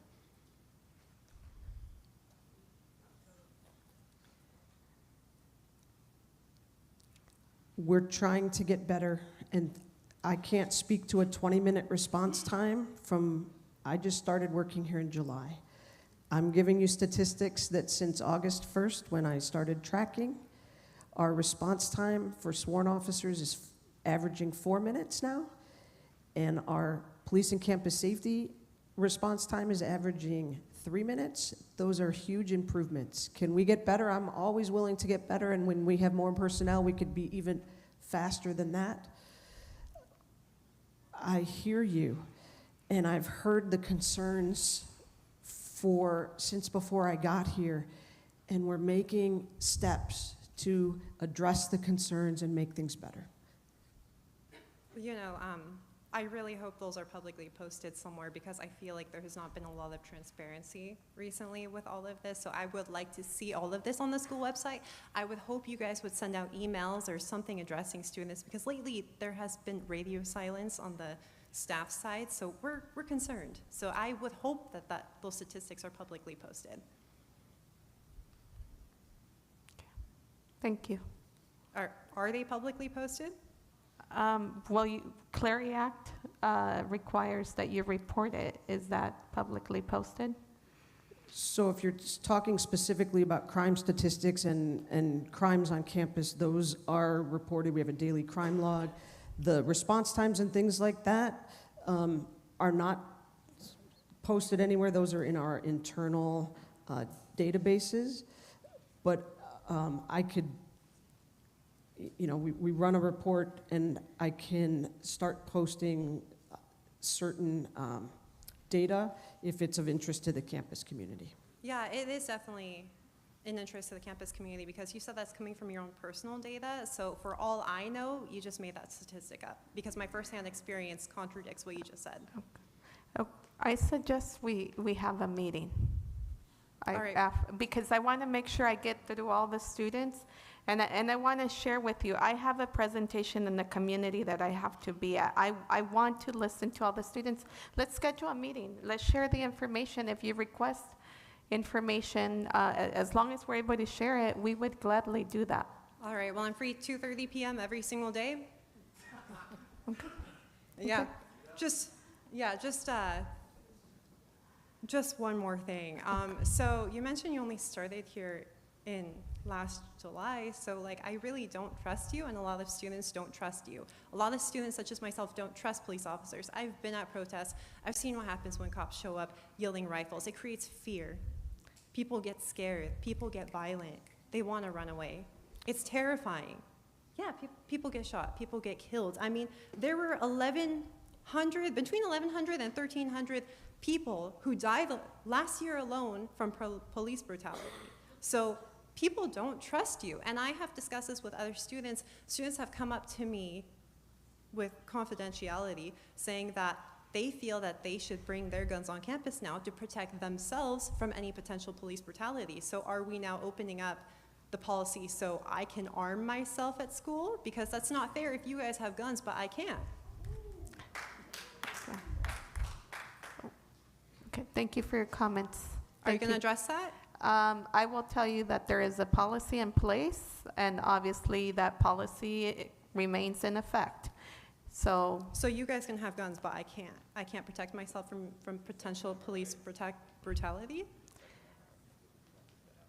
I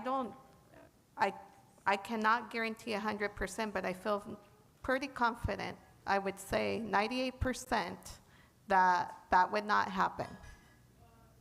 And I say that because I will tell you, as we stand here, there is nothing that we could guarantee at 100%. Nothing. As much as we strive for that, there is nothing that could be at 100%, honestly. And I say it, and I will stand firm, because there is no way we could control everything that happens every day at every second. We are an open campus.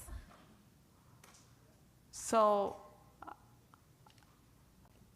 that's my response. And like I said, I'm definitely willing to meet, listen, discuss. I'm open to it. I also want to make sure we listen to the rest of the students. I will have to leave. I made a commitment months ago to present at a local high school. So I want to make sure I provide you the opportunity if you're here and I have not heard from you.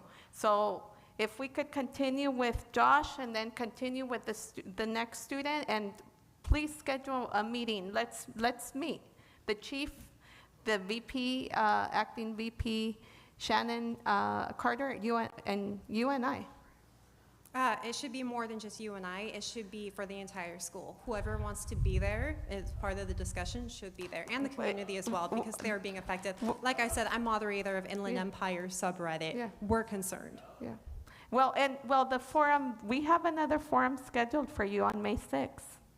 So if you want it, we do have another opportunity for us to continue openly discussing this. But if you want to discuss it in further detail, I welcome the opportunity to meet as well.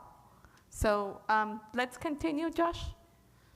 So I have two questions and a comment. The two questions are from faculty who wish to not speak at the mic but have the questions asked.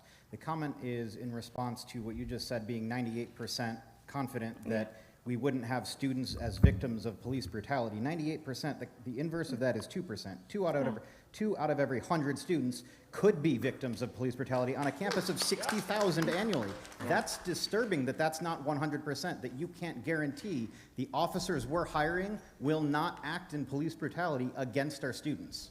That's just a comment. I'm not asking for a response to it. The questions I have, one comes from a faculty in tech and health. How many of our police and campus safety vehicles have been incidents of robbery, specifically of their catalytic converters, since COVID? And will the guns actually be safe in cars that have been targeted and robbed in the last 4 years alone? So I'm told that one car had a catalytic converter stolen, and the catalytic converter is underneath a vehicle that has access to anybody that can go under and take it. The rifle racks inside a locked police car with a locking mechanism is the standard of the industry. For every police car that you see has these, and it is rare for any type of items to be stolen from inside a police car. I am not aware of a rifle being stolen from the locked mechanism from inside the police car. Thank you. The last question I had was from a faculty member in student services, and it had to do again with the honesty, and the last student brought it up, but California's own top cop, Rob Bonta, has categorized the AR platform as assault rifle. So when we hear directly from the stage, after I make a comment about being honest and transparent about what we're talking about, that it's an assault rifle when the bad guys have it, but then our own Attorney General lists it as one. My question is, if were we being dishonest at that point, or two, did we not know, and if we don't know, should we really be using them if we don't even know how they're categorized?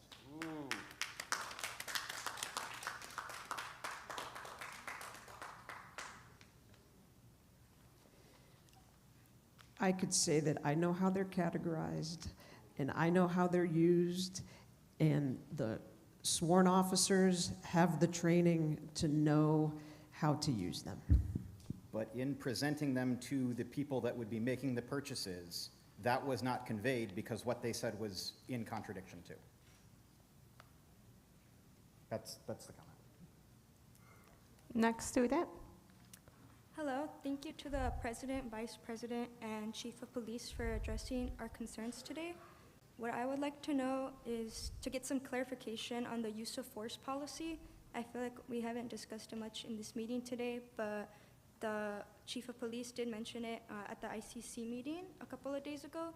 And I want to know what specifically is being changed in the use of force policy, and in what regards is that, are you guys going to be addressing the AR-15 rifles in that policy? So the use of force policy, nothing necessarily changes in relationship to whether or not we have tasers or police rifles. The use of force policy discusses the legal standards of when police officers are allowed to use force, from just touching somebody and grabbing their wrists all the way up to deadly force. We have a separate firearms policy for what types of firearms are authorized by the department, and that would end up changing if we added a patrol rifle that would get listed.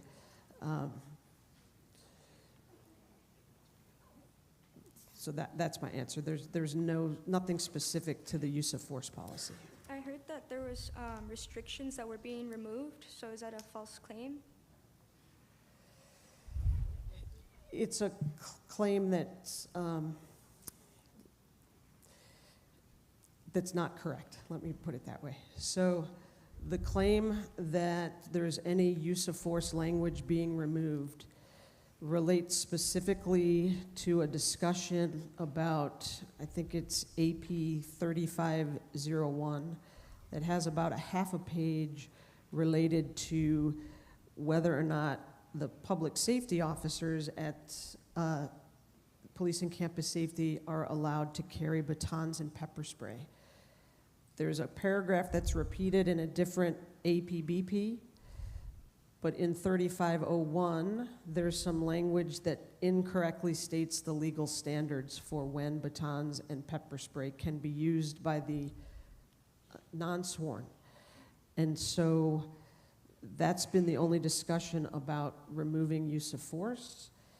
And instead, we have a 14-page actual use of force policy that has the correct legal standards, plus a 3-page policy specific to batons and pepper spray that state the correct legal standards. And all of that is posted up on the Police and Campus Safety website under the transparency box and policy and procedure manual. Thank you. Thank you. Please proceed. Hi, I'm Michelle Nava. I work in the English department. I teach in the English department. So in looking at information involving the presence of guns on campus during active shooter events, statistics show time and time again that the presence of guns on campus does not prevent anything. Additionally, data shows that guns actually beget violence. More guns conceivably means more people hurt. Yes. You stated, Chief, that your intention is not to prevent an active shooter event. You want to react to it.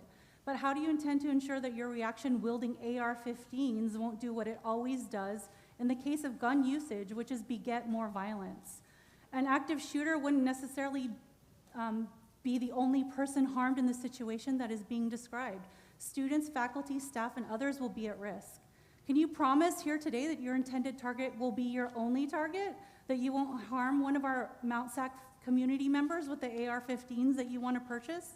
And if you can't make that promise today, which I suspect you can't, then in your eyes, is the risk really worth the reward? Because what you're saying here is that there is an acceptable amount of loss to our community, and you're okay with that.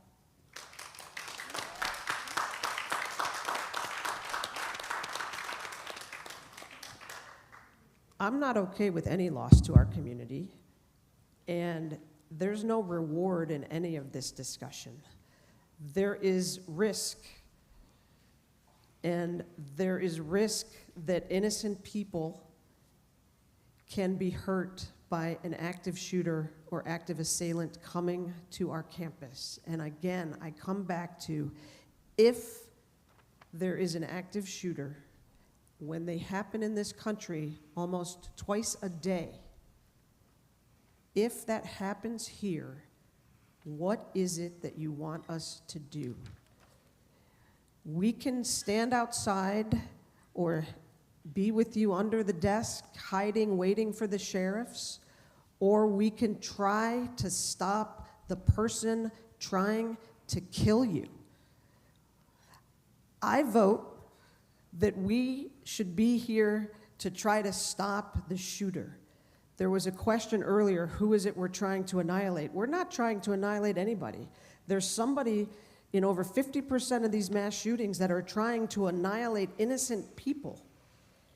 And we want to be able to try to stop them as fast as we can. That's it.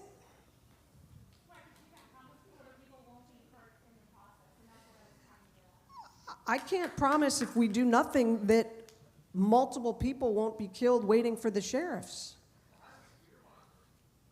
These are...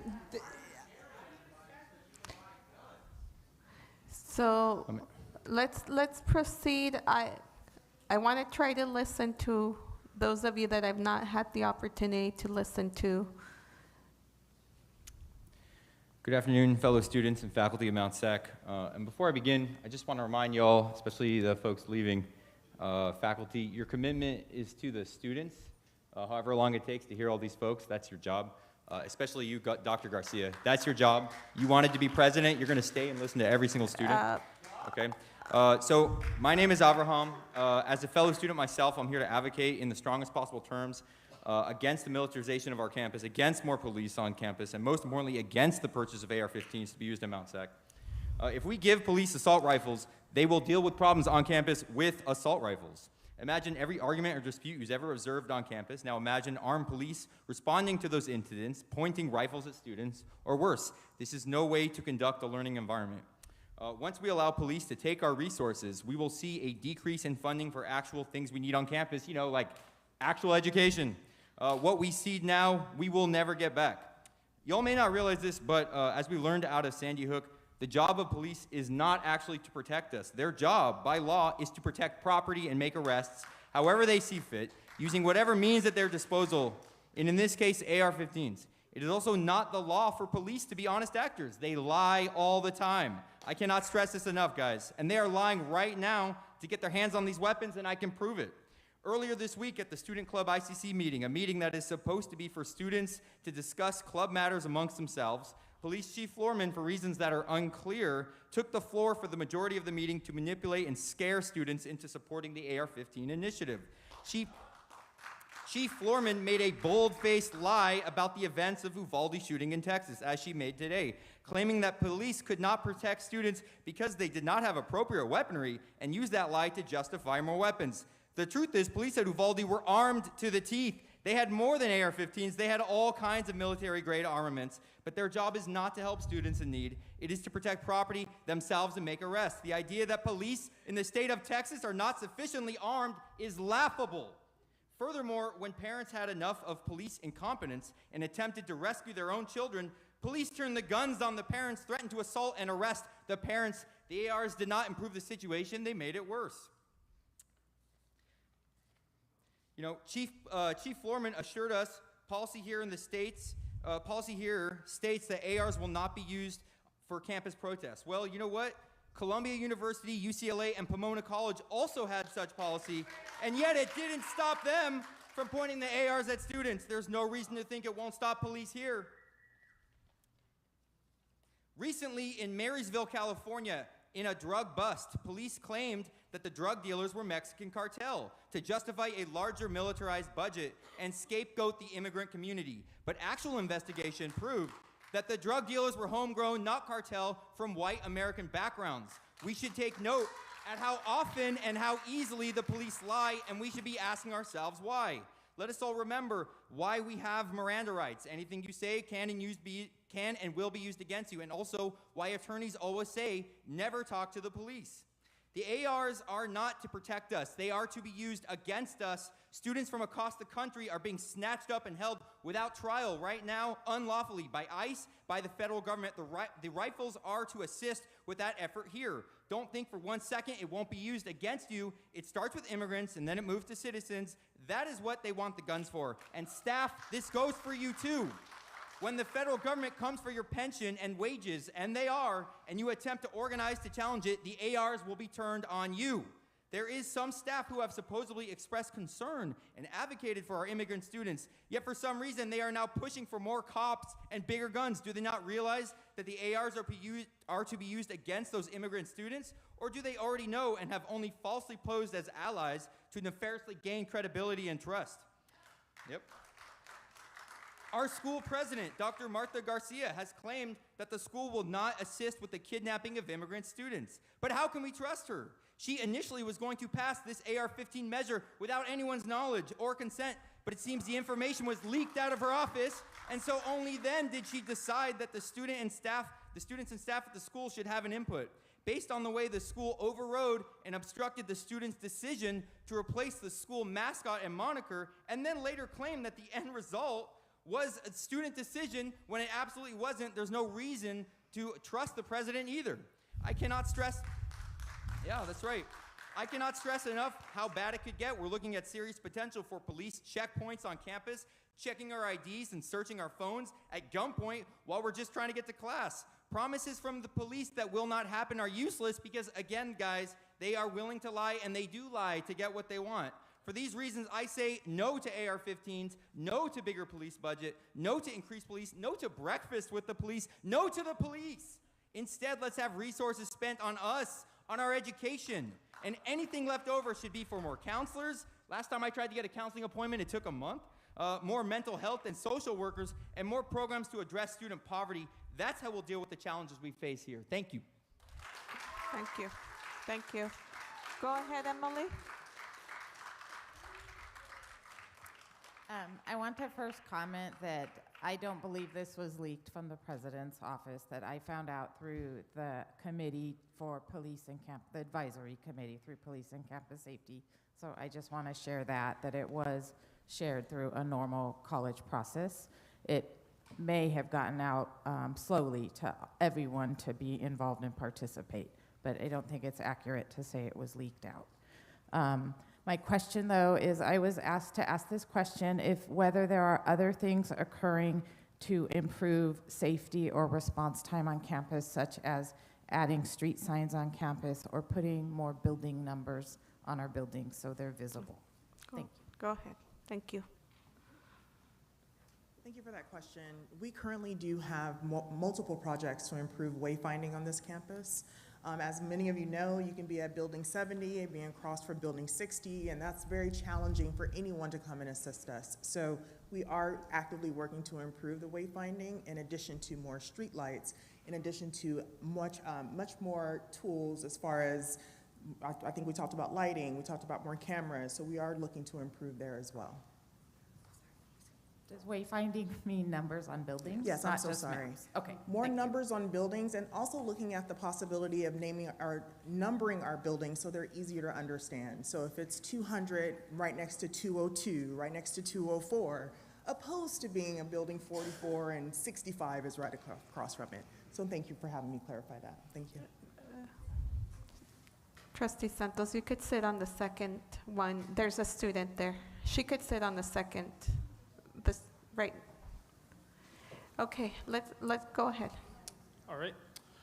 Good afternoon, Dr. Garcia. My name is Evan Thomas, and I'm a student at Mount SAC, currently studying political science. Today, I'm here before you to speak out of concern of the proposed militarization of our campus with the purchase of the AR-15s. The militarization of our campus will lead to more potential danger for not just our students, but for me, the present staff here as well. Having a larger police force on campus will lead to profiling, surveillance, and ultimately the harassment of students on campus, especially those of color and of immigrant background. Another important note is that the police don't prevent crime, they respond to it. In fact, more armed response in the event of a potential crisis will put more bystanders at risk of being shot. Even then, police may not respond to a crisis, such as the case of Uvalde, where armed officers refused to go inside the school to stop an armed assailant, leading to the deaths of 19 students and 2 teachers. The increase of militarization of our campus will also be used to intimidate students and the staff from at the protests, such as the threat of extreme force. Currently, there have been numerous protests all across the country against the actions of the current administration. If such an act were to be performed on campus, take for example an anti-protest, an armed police force would increase the likelihood of deadly retaliatory force used against students, such as that at the Kent State Massacre where 4 students were gunned down by the National Guard. That was single-shot guns. For a student like me, the potential harm for the AR-15 represents a terrifying prospect. On the other hand, the purchasing of AR-15s takes away resources from the school that could be used to hire more staff and to expand current departments as well. Lastly, I would like to say that the responsibility of the police does not lie in the safety of the citizens, although it should be. Rather, they lie in the arrest of the centers of our current political institutions and the protection of private property. What we need on campus is the funding and expansion of already existing resources that serve to help students, not to the police who risk the lives of students every time they bring an AR-15 on campus. Instead, hire more social workers, more counselors, more mental faculty, and address the poverty and substance use here on campus. Please support students not women's, but also I'm not done. I'll also say I see a lot of faces in high places, but I see all these students here protesting against the people that are supposed to represent us. I just want to say, so when will you listen to us? And thank you for listening to me. Thank you. Please proceed. Hi, my name is Missy Cunningham. I am an administration of justice professor here at Mount SAC. I have been in the criminal justice system my entire career. I'm here because I want to say that I actually do support the police having the patrol rifles, the tasers, and being equipped to respond in case an armed assailant comes on campus. I also, having spent my career in the criminal justice system, I'm well aware of the mistrust between the police and members of the community.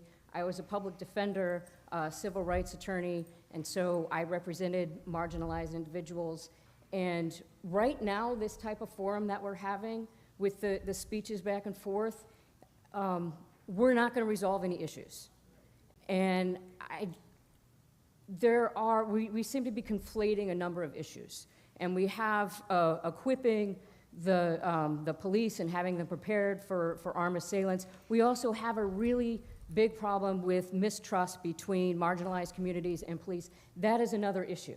And I want to make sure that we deal with all of these issues, that we do need, I'm not saying that this forum isn't important, and I'm not saying that every single one of you should come up and say what you have to say, but we also need to have more one-on-one interactions. We do need to have, whether it's facilitated by somebody else who helps the communication between each other, so we are really hearing each other, and we aren't just talking at each other and each side becoming defensive with each other, because that's what I see happening right now with a number of really important issues, and I would like to see perhaps a reinstatement of the safety forums, or on a smaller level, panel discussions where more people can come and have one-on-one conversations, speak about their perspective, their personal experiences,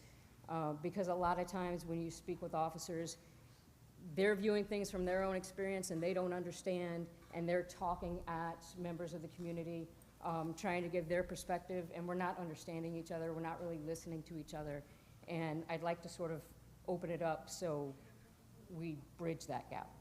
Thank you so much for your comments and your suggestion.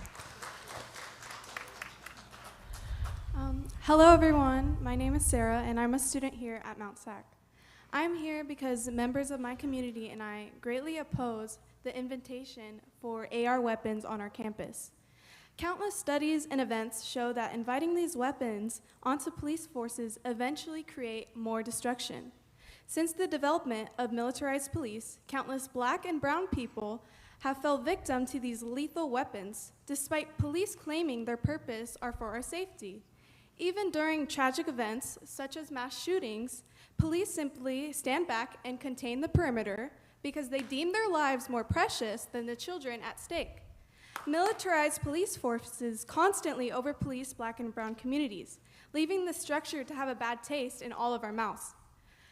My fellow students and many professors all advocate against these weapons, yet it seems as if many people fail to hear us. How can it be for our safety if you're not considering what makes us safe?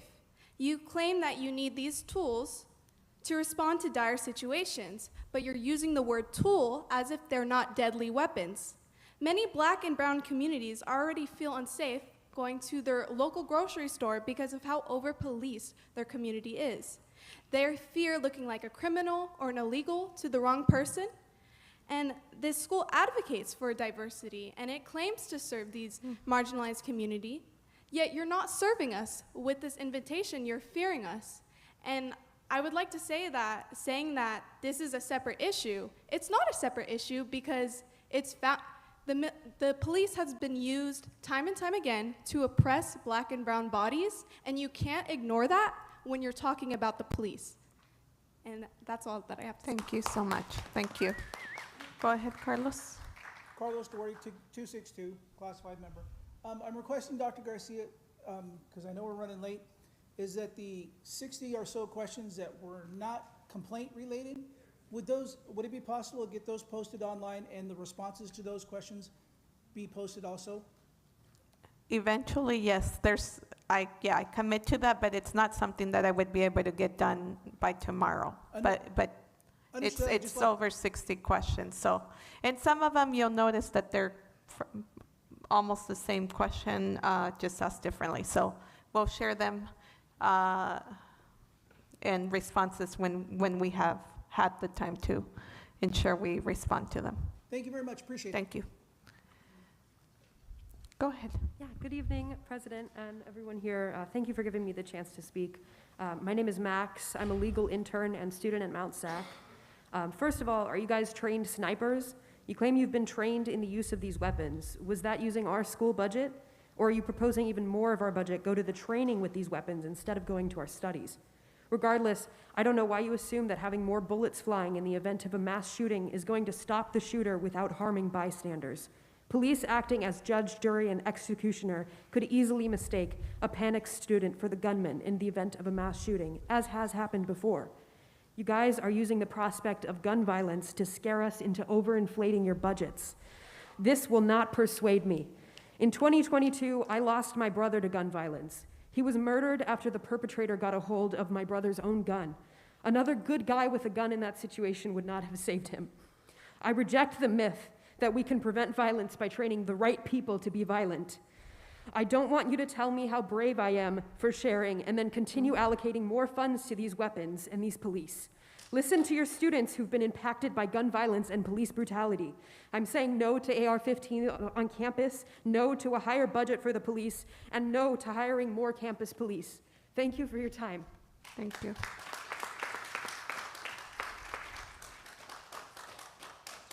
Go ahead. Hello.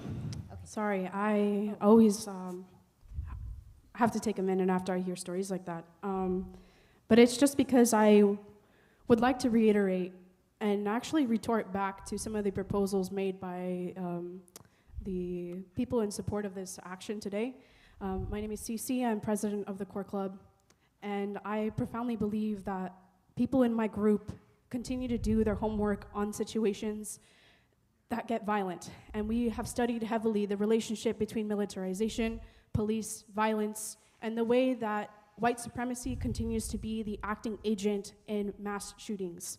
And the fact that we don't have preventative actions to address this big, underlying, truly cancerous form of ideas that are interceded and institutionalized in our institution. I mean, earlier, a student just called out the corruptness and the fact that the school declared that there was a mascot that was elected by the students and still continues to bear the name Mountie, which is a slur for many of the indigenous students here on this campus. So I'd like that to be the kind of way that we analyze our institution and what we deem to be our moral code in protecting the students on this campus. Because again, I don't believe that intentions matter at this point. I believe actions matter, and I believe that your actions are actually impeding on our own rights and our own declaration to reject this authorial figure. And definitely, when we look at what's happening in our campus, it does not seem that the students have equal power and equal say to the authorities on this campus. As it was mentioned, we're going to have to wait till May 6th to fully be heard or have a student-led forum, I guess.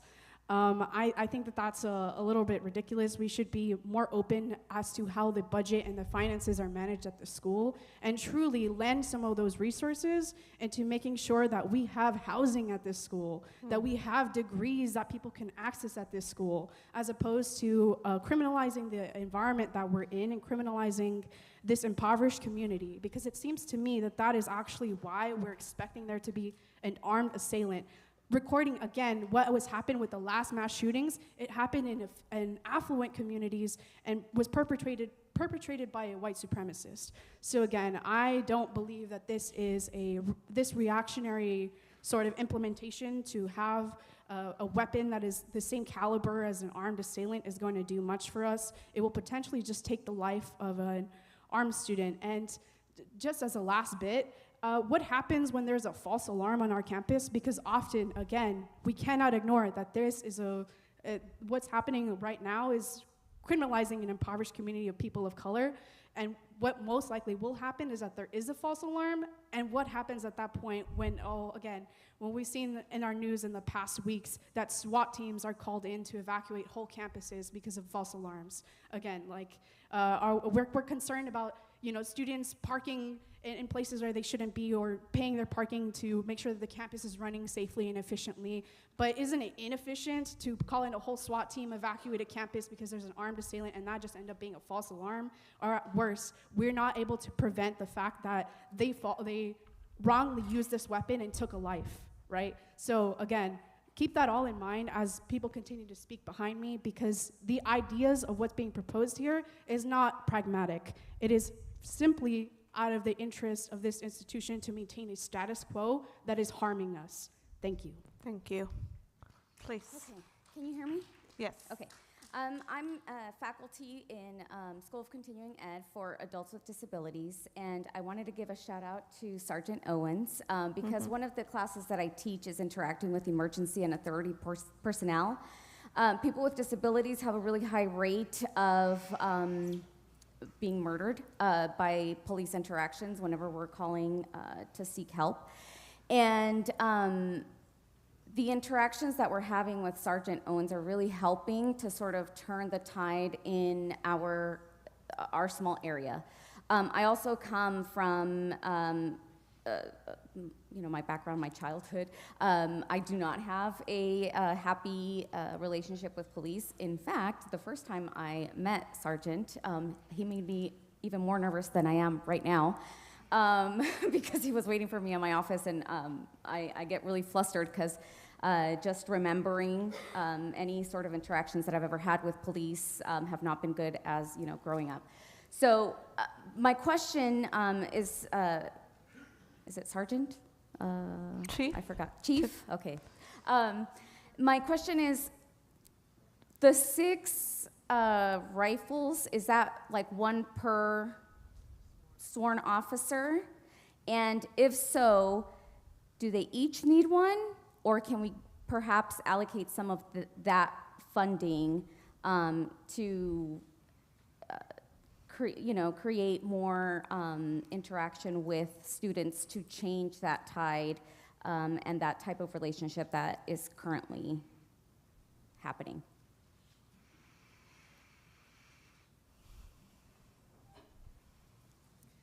Thanks for the question, and I'm nervous too, so we could be nervous together. The reason the sample policy talked about 6 rifles for 6 sworn is that there's citing mechanisms that would be cited to the individual officer to make it more accurate. So if we went with less and we had to share rifles, it would just be the standard sights on them that is less accurate than the sighting mechanism that would be for each individual officer. So they would go to a range and make sure that it's sighted on the target properly, and those couldn't be interchanged as effectively. But it's, again, nothing has been decided at all. There's certainly room to say, okay, we need less, but this is the result of less. that it would be the standard sites that potentially could be less accurate. Okay, thank you. And last question. The handgun, is that used at all, or is it just for looks?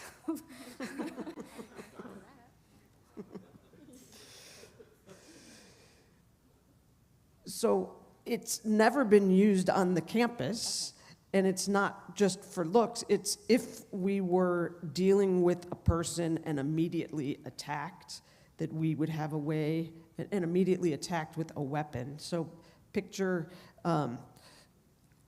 out in the communities, officers pulling over a vehicle, and you could YouTube several times where somebody from the vehicle is shooting at the officer as they walk up. So the handgun is for kind of a unthought of attack, unexpected attack. If we know we're going into a situation that with somebody that's armed or actively shooting, we would want to bring in a rifle for more accuracy in responding. Because right now we would respond with our handgun that's only accurate up to, at best, 75 feet. We could respond with the patrol rifle accurately from at least 300 feet to up to 900 feet. And so imagine somebody shooting down a hallway. We couldn't return fire to try to stop that person and with our handguns unless we were much closer. And so we wouldn't be able to respond as effectively. Okay, thank you. Hello. Yes. Good afternoon. My name is Iris Ortiz. I am a student here on campus, and I also work here. I identify as a first-generation Latinx queer student, and I'm going to be speaking about my concerns about the militarization on campus. First off, the inadequate response or prevention of violent crimes on this campus is not due to the institution's lack of resources. To my knowledge, there has been no history of sworn officers using their handguns, as she just mentioned before I just started speaking. And to jump to creating an intimidating police presence will only result to profiling, surveillancing, and harassment of all students, especially those of color or immigrant backgrounds. The AR-15s will not be used to stop violent crimes, but to fire their weapons during a violent crime they deem as applicable. To push to marginalize the campus will create more problems than solve if the AR-15 is to be used. Bystanders especially are at risk of being shot. Including areas with high police surveillance will only disproportionately, including areas with high police surveillance disproportionately will be, I'm gonna just skip that. The police and faculty are the ones who are most at danger of police brutality. There is history of overly violent crimes in the city of Walnut. There is no reason why that we need these guns on campus. Marginalized groups are the ones who are most vulnerable when on campus, and they lack protection, and they lack the ability to protect students here on campus. The connection of mass shootings are not due to the fact or not due to lack of protection. It is because white supremacist ideologies are excessive to militarize police. The fear students and faculty feel is not because of lack of safety, it's because of the concerns of the militarization on campus. The use of ARs will not be used to contain the AR-15s will be used to contain the perimeter, not to actively resolve the violent crime at hand. For these reasons, I am saying no to AR-15s, and creating a militarized atmosphere is not, in a campus setting, it's just not and creating a militarized atmosphere in a campus setting is disingenuous. Thank you and have a nice day. Thank you. Please go ahead, Brenda. Hello. No disrespect to anybody, but this is why we're having this forum. I don't understand why everybody's so being aggressive of like, we don't have the assault rifles yet. It's like, it's a plan. We are listening, obviously our school is listening, but you guys, I feel like you guys are attacking them. Instead of, speaking aggressively, how did it become more about, black people, brown people? Like, we were just talking about safety. This is our safety. You guys said you guys don't want more officers. You guys don't want, obviously, tools or weapons, whatever, for your safety, but you want more counselors and stuff like that. We're just having, yeah, but what will keep us safe? But what will keep us safe then? Because of social media, or has it happened here? So wouldn't we want to work on trying not to like throw aggressive comments on our school, whatever, instead of like trying to actually like, I'm sorry, one of you guys said have more discussions, but a discussion, not like a protest. Like, I understand you guys are concerned, and I'm a student too, but it's better to us to work together than try to fight one-on-one.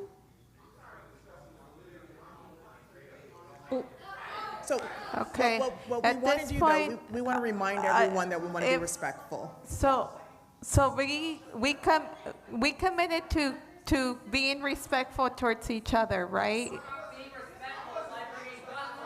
Okay, we're done. Thank you very much, everyone. At this point, I would love to have a question if it could. So if you want to speak, let me. If you want to speak, if you have an interest in speaking and being heard, we will remain respectful. I'm not disrespecting you. I'm not disrespecting any of you. I'm interested in listening to you. We must, please listen. Okay, I'm done. Thank you. Please, Ms. President, I would love to have a question.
There are responses that I don't have at this moment.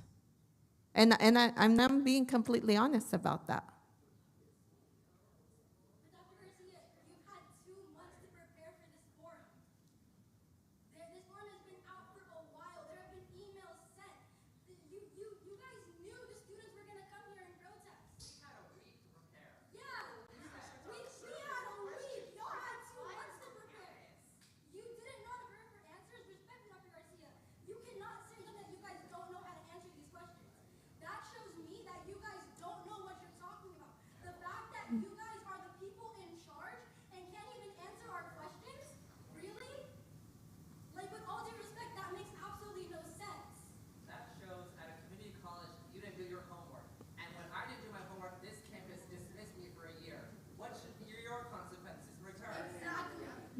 Okay.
Okay. And, okay. So,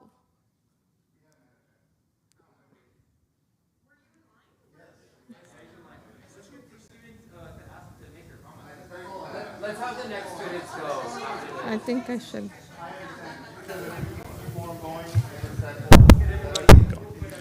Mrs. President, my name is Carlo Flores Olson, and I'm the newly elected Legislative Affairs Director for Region 8.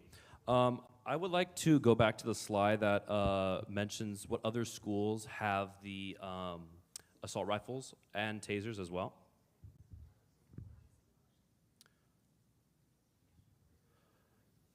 So, how have you confirmed that the other community colleges in California have AR-15s and tasers in this list and statistic?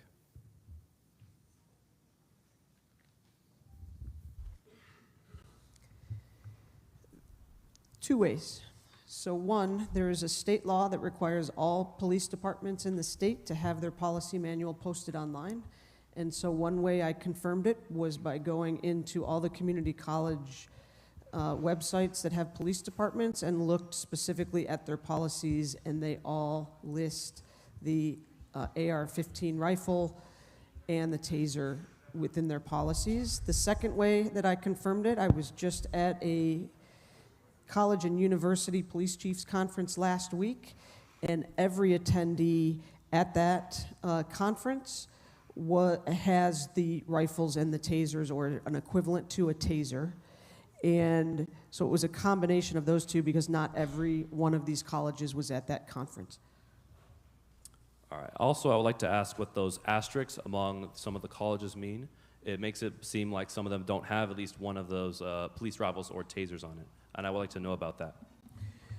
So the colleges that have 1 star, so Foothill, De Anza, they have a kinetic energy projectile instead of the taser, so some sort of beanbag or rubber bullet military equipment instead of the taser. And the 2 stars at Rio Hondo College, they are just formulating a police department. It consists of, right now, just a sworn police chief, and he is buying rifles and tasers. There's just no officers there yet to use them. As a point of clarity, I would love to make sure it's always transparent, because I'm a student of Rio Hondo College, and I came to just voice some of my concerns and also ask some questions about what how we're getting the statistics to, I guess, back up our claims for why we need these rifles. And because of the information about Rio Hondo, and it was left out upon that, I would like that it was actually highlighted in the actual presentation, then instead of having to ask a question over it. That is something that one of my concerns, and that's all. Thank you. Next.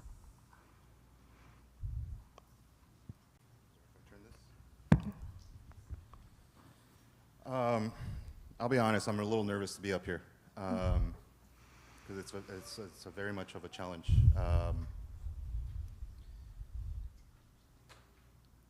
Lyle Menendez told me to do something great for myself, to never end up back behind the bars.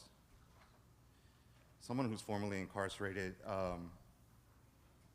is a concern about the campus and what is the tools that are being provided. I took a tour to Cal State LA, and I saw police all around the campus. I immediately felt, as someone who's just visiting, alert. And I understand they have public transportation, just like Mount SAC does. And I understand that we do get not just only student concerns, but we get random people.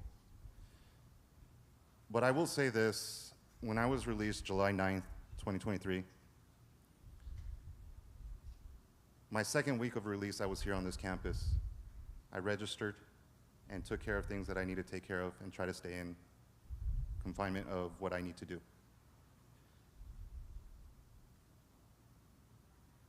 This school has allowed me to walk freely and feel normalized.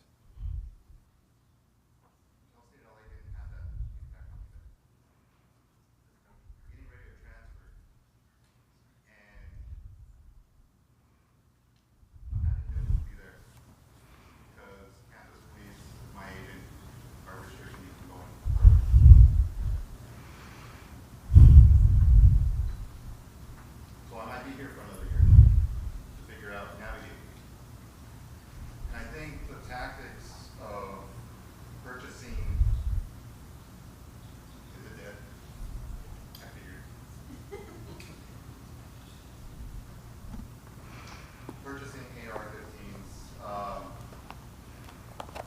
I think the approach was wrong. I think it's premature. I would rather see more emergency pillars of those blue signs. I would like to see more preparedness for protesters and riots happening, since we see that tend to happen a lot on college campuses. I've just seen too many videos and things and stats where I've seen egos of police officers get the better of them. Last year, going from one class to another, I got pulled over from campus police and asked, they treated me with respect, and I knew the tactic. I'm your buddy, how's it going? Blah, blah, blah, blah, blah. You don't have to do this, but can we see your legs? Because there was a situation that happened to somebody on one of the students here, and I'm the first one they go to. And I complied. I didn't have to. Mike and the former officer that was working here last year treated me well, and I complied because I don't want any problems. I want to continue and move forward in my life. I made a mistake that should have never happened, but it did. So when I hear some students talk about minority, I'm a minority. Not even rising scholars do I fit in. There's not a club or an organization that allows me to maneuver around. But I will say that this school has allowed me to feel human. And to know that there's weapons that could be used, to know that egos can get in the way, that concerns me. And I'm sorry, Chief, a couple weeks ago when you presented to the, I don't know what it's officially called, the assembly, I didn't like the fear tactic. And that concerns me that if you're using these stats, how far would that go? As far as trying to get what is needed and costing taxpayers money for this. I'm for good police, and I think what we have right now is good. I think more safety equipment, non-lethal equipment, is something to look at. Because if we're that concerned, we might as well build a wall and have metal detectors here. And I don't want to feel like I'm back in prison. Thank you for your time. Thank you.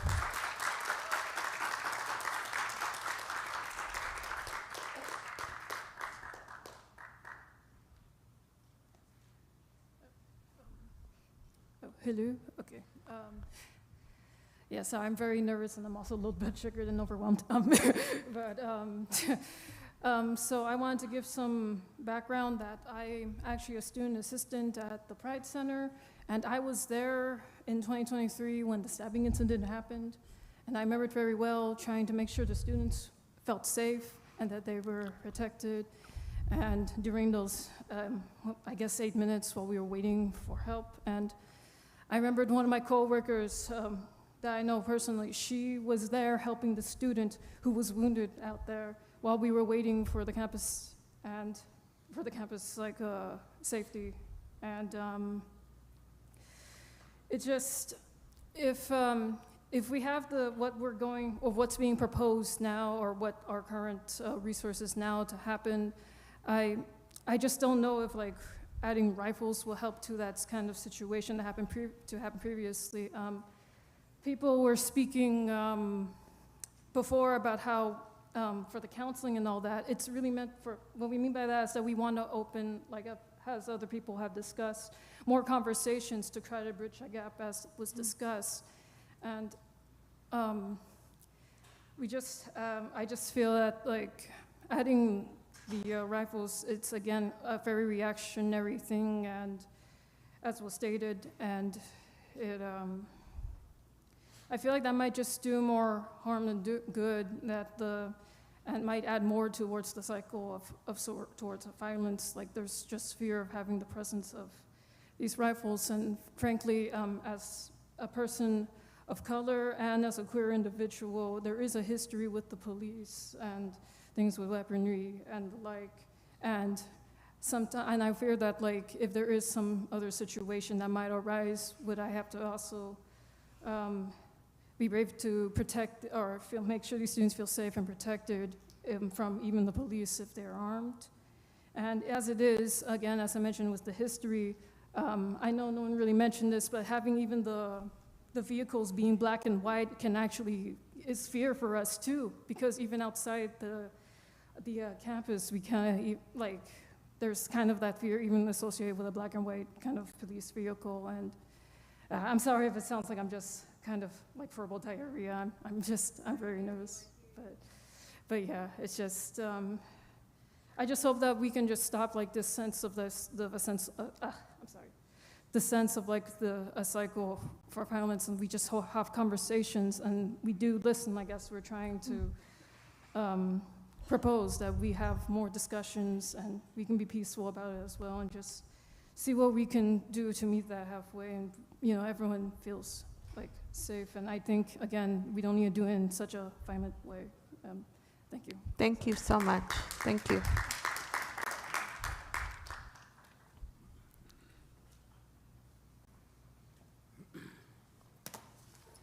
How much time do I have?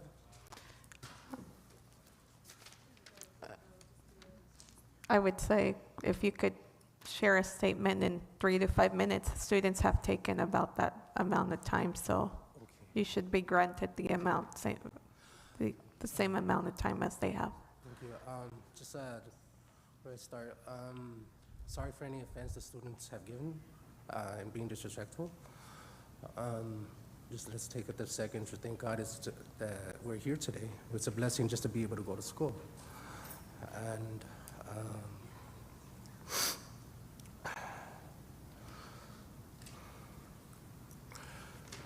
okay. You don't have enough funding for a lot of stuff already. And sorry if any of this becomes disrespectful. As a matter of fact, I'm not here for recognition. I appreciate you taking me off camera after this. So, I don't know if you consider any of this stuff, because the school really does need funding, especially printing. The school is non-for-profit.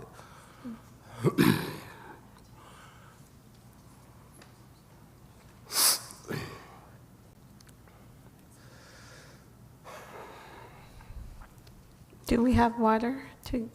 If we have water, we would like to, team, do we have water so that we could provide him some water? And we'll take time to listen. Like, we're grateful that you're willing to share. If you're nervous, Yes, it's just normal. something, I don't think, I'm not trying to tell you how to do your job, just some things to consider. Yeah, yeah. Okay, Cal State Fullerton. Yeah. Cal State Fullerton and Cal Poly both have community engagements that you can go to for nonprofit organizations. Okay. Thank you. You can go to the private schools, offer them community service just to come over here and write for the grants that you need for the funding. They need community service, and I'm sure there's a lot of caring people over there. So, with that said, I don't know if you're even familiar with this stuff or familiar with Cal Poly or Cal State Fullerton. Just get with the community engagements. They love nonprofit organizations. They can help the community.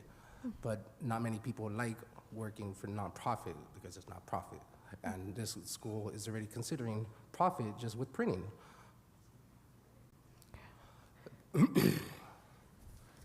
When you guys do this, you guys can advertise Spanish, because there's not many people considering Spanish around the country. So more in-person classes for Spanish would be appreciated by some. Consider the PI report with respect to the math department. So I don't know if you considered any of this. Again, Cal Poly and Cal State Fullerton both have community engagements. It's probably going to be in the same department in the private schools. Go to their community engagement. You have people to do this, offer community service, just to write your grants that you need. You need funding. I don't even want to touch on the subject. Thank you for your service, police, because how sensitive you guys are with firearms. But with that being said, in the Bible, everybody's supposed to be treated equal. You already have made laws that people are not being treated equal, and that's being treated less than a human being.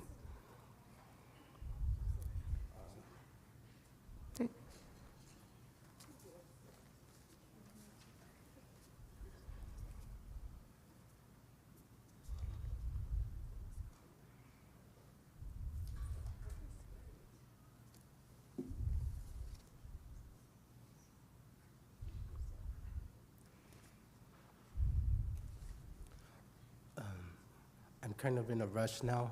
That's enough said. Can I talk to the vice president about the drinks? Yes. Outside somewhere? Yeah. Okay. Thank you so much. Thank you. We appreciate your comments. I know I already speaked already, but I had to get out of me like halfway of what I was saying, because I started noticing I was getting a little agitated and aggressive. So that's the reason why I kind of stormed off. So I do apologize if it did seem I was yelling or anything. Again, I'm still working on the trauma that I did face. And I would also just like, to ask the actual questions I had. Yeah. Of, this is not meant to be like a shot towards any of you, but it's just a question of, for knowing the signs of gun violence that's possibly going to happen, how are you guys dedicated like, what steps are you guys willing to take to educate not only students, but the staff, and even extending to the campus police? Can you answer that, Chief? Do we have specific? Mhm.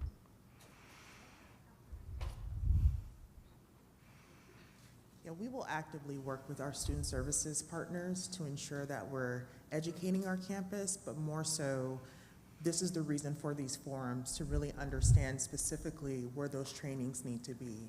We heard about cultural competency. We heard about the mental health. We want to work with our partners to make sure that more than what you see on this slide is offered. So we do hear you, and we'll continue to work on that, but also to come back in our next forum and tell you how many we've done. That's most important. Also, I have a question of people who, because the amount of mass shootings is absolutely ridiculous, which is not like your guys' fault, but I'm saying that there's bound to be more victims who do come to Mount SAC.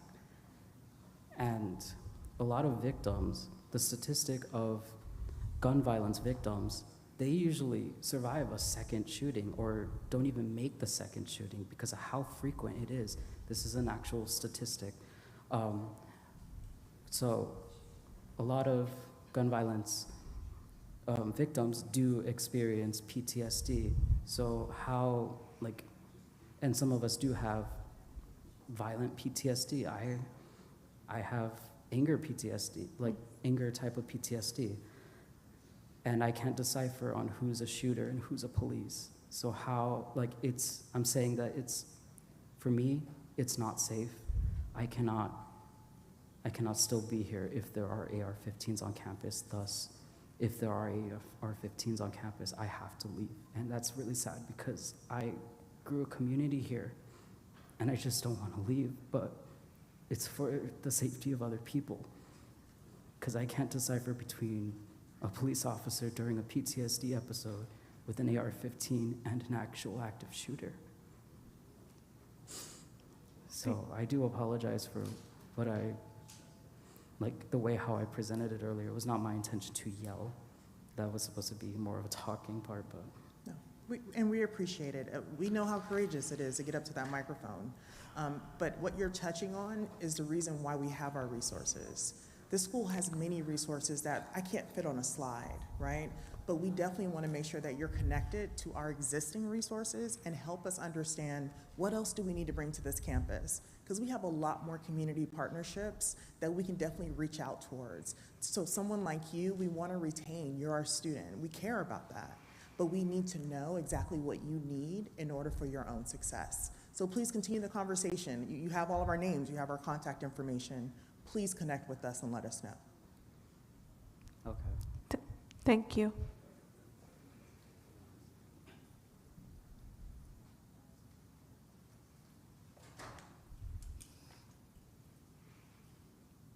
My question is for Kelly.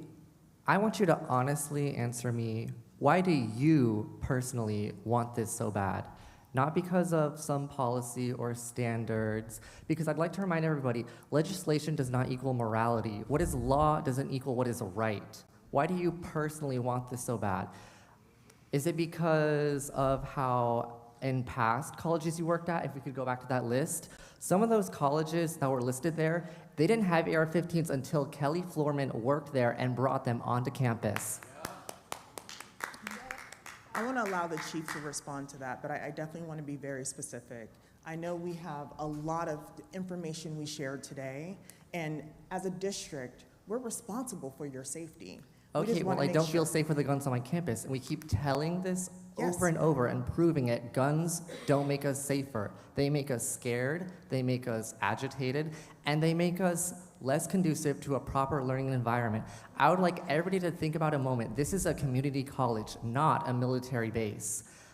What are we going to do here with all this wasted money and lack of funding for proper education, proper resources, proper learning environments? I hear you guys talk about, oh, we have this program and this program and this program. Well, considering I've been going to Mount SAC on and off since 2020, I would like to say they're not enough. they're nearly not enough. I have friends who are about to be homeless this summer because they're transferring out, and Hoveness, who we partner with, is just gonna kick them out, not giving them any grace. I would also like to bring up the fact that we have seen throughout America a history of government agents shooting students on college campuses. We saw it at Kent State in Ohio, where Kelly is from. We saw it at Mississippi. We saw it in South Carolina. Like, do you want Mount SAC to be the next Kent State? Do you want that? Absolutely not. We definitely do not want any harm to happen to any of our students or anything to happen on our campus. So then let's prevent that and just stop with guns entirely. Instead of trying to say, oh, well, if a shooting happened, let's say, no, let's stop a shooting from happening by providing actual resources to address what causes crime. We can see time and time again, statistics have proven the root poverty of crime is, the root of crime, what causes crime is poverty. If we address the poverty in our community, if we make things more equitable, we will see a dramatic decrease of crime. Even just by providing free transportation, we could see a drastic decrease of issues and problems on this campus. Honestly, I'm trying very hard to stay quiet right now because I know you guys care about order and respect, but honestly, how dare all three of you come here as unprepared as you did and try to silence us, lie to our faces, and tell us we need to be respectful when right here, what you're doing right now is disrespectful. You're telling us we shouldn't become violent. What you're doing right here now is institutionalized violence. It is systemic violence. It is violence not by an individual, but by an organization, and it will blanket this entire campus and ruin countless people's lives. Thank you for your time. I do not apologize for anything I have said or any of my disrespect. Goodbye. Okay. Hi again. Okay, so Dr. Garcia, to all my deans in the audience, you guys know me personally. You guys know I love Mount SAC dearly from the bottom of my heart. I truly do. And I wouldn't be who I am today if not for the opportunities given to me at Mount SAC. But Connie, like I told you this morning, if you guys actually care about students, if anybody in this room takes the time to read Mount SAC's mission and value statements, it time and time again says we are fully committed to be fully student-centered. But yet here you all are, with all due respect, sitting on your high horses, and instead of asking students what they want, you make decisions for the students, instead of actually looking at students and being like, hey, what do you want? What do you need? You guys assume you know what you guys assume you know what we want because you guys have PhDs, because you guys are doctors, and I respect that. But the reality of it is there's a huge age gap between us. Things have changed drastically since when you guys went to school, since to the point where now we are in school. And you guys keep assuming you guys know what we want instead of actually just asking us, what do you need? So let me ask you a question. When was the last time you sat down with your students and you asked them, what is it you want out of Mount SAC, and then took that and actually implemented it? Because again, one of my 3 jobs, I sit on student court, and I see time and time again through Senate and through executive board, the students that come to open forum and ask for housing on campus, ask for more parking spaces, ask for mental health support. Do you know how long it takes to get a counseling appointment with academic counseling? A whole month. For me to go see a counselor on this campus, it takes a whole month. And for why? Because Mount SAC doesn't have the funding. But when you sit in the board trustee meetings, here we are talking about millions and billions of dollars getting thrown into this campus, but where? All we see is budget cuts. All we see is a lack of student support. You talk about a multitude of programs, but again, you guys service 70,000 students. Do you think a program that only gets a budget of maybe $700K is enough to service 70,000 students? Prime example, a program like Basic Needs. You guys pay for Hoveness. I am a Hoveness student. If you didn't know, you guys only pay for 20 beds. 20 beds for a campus of 70,000 students, 14% of which are experiencing homelessness. You pay for 20 beds. How is that okay? How is that being fully student-centered and committed to student success? That shows me as a student that you don't care about me. All you care about, respectfully, is filling your pockets. Because at the end of the day, what helps you guys? What benefits you guys? The more classes I pass, the more money the school gets. The more degrees I attempt at once, the more money the school gets. The more credits and units I take, the more money the school gets.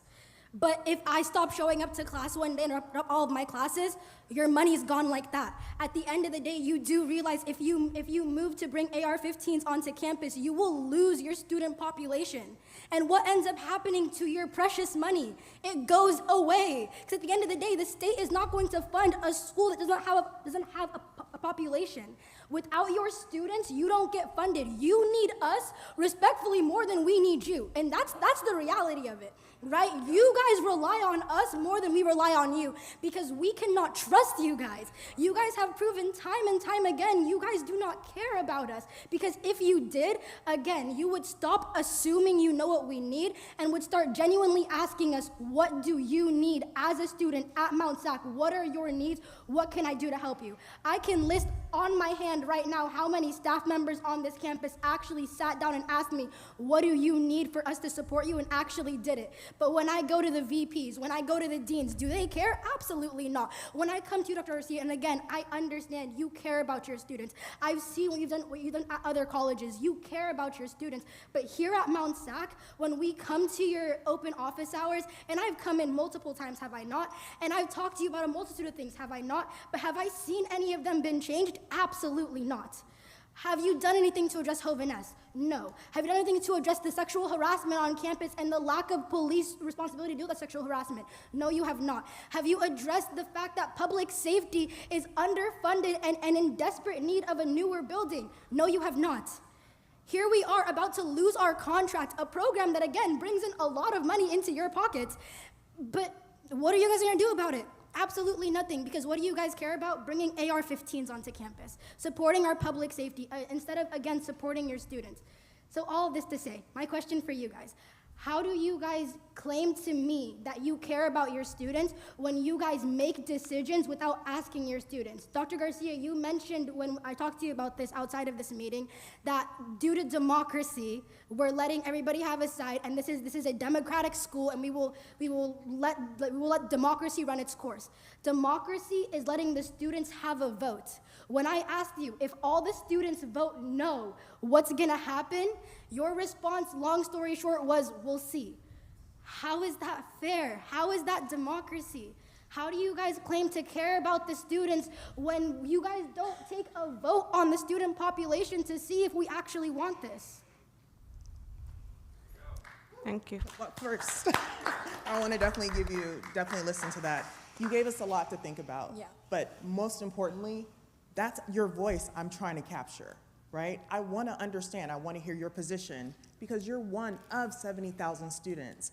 I have maybe 10,000 other students maybe saying something completely different, but I don't know that. Hence the reason why I need your help. You're that ambassador. You have other students that you may know. Please ask them to take this survey because it's somewhat of a vote. It's asking you specifically, what do you want to see on this campus? And we want to be able to report out that information as well.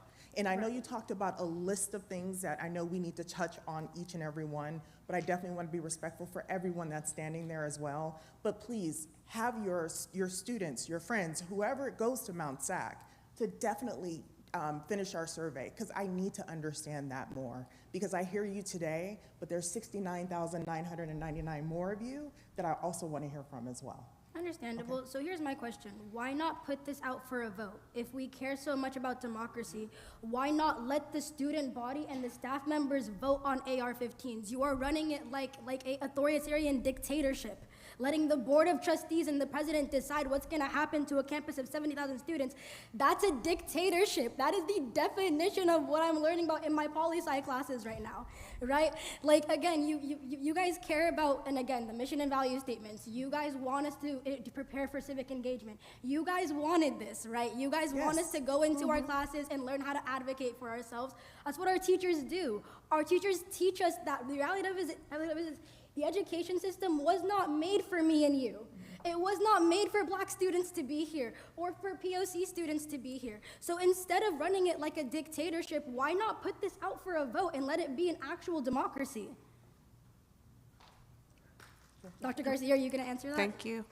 Thank you for all your comments. What I will say in regards to the fire academy and courses, we have a solution for that.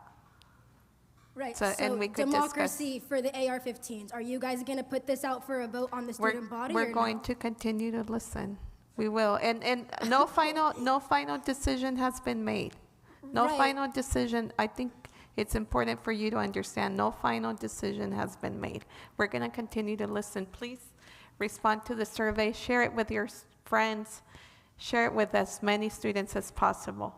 Dr. Garcia, do you know what a democracy is? Yes. Okay, cool. So then you understand that if you guys decide something behind a closed cabinet meeting, that's not a democracy, correct? You understand that, correct? So I understand the difference between democracy and making a decision that is a responsibility of the district. That's two different things. So Dr. Garcia, again, with all due respect, I am a grown adult, so please treat me like one, right? I sit in these classes and I learn about the different forms of government, right? I understand that there are some decisions that can't come out to the student body. For example, budget. You guys have to decide that on your own, and that's fine, right? But when it's something that is going to impact every single student on Mount SAC, do you really not care to let the students vote on it? What you're telling me right now is, as a student, I have absolutely no say, because I could sit here and talk all I want with you. It doesn't mean you're gonna go into that meeting and change your vote, does it? I care about students' input, and I'm taking every comment that you're sharing today into consideration. Right, so what's the majority? If 40,000 students on this campus say no to AR-15s, is it gonna be a no to AR-15s? Would definitely be considered. Dr. Garcia, again, with all due respect, do you see how, as a student, I'm being lied to? As a student, you're treating me like a child right now, as if I don't know what I'm talking about. Give me a straightforward answer. You can't sit here and talk to me about democracy and that we care about democracy and we run our system like in a democratic sense, but then we'll see what will happen? How is that democracy? That is the definition of an authoritarian dictatorship. Am I wrong, poli-sci majors? Not at all. It's shameful. Like, Dr. Garcia, I highly recommend you go sit in any of the poli-sci classes offered here at Mount SAC by our amazing professors here at Mount SAC, because they will tell you the Board of Trustees, as it currently stands, all due respect, is an authoritarian dictatorship, right? How is it possible that if 40,000 Mount SAC students say no, you're still gonna say yes? And then you wanna sit here and say that you care about our students? You want me to sit here and truly believe from the bottom of my heart that Mount SAC cares about our students when we're sitting here fighting tooth and nail for this not to happen, and you're saying, we'll see?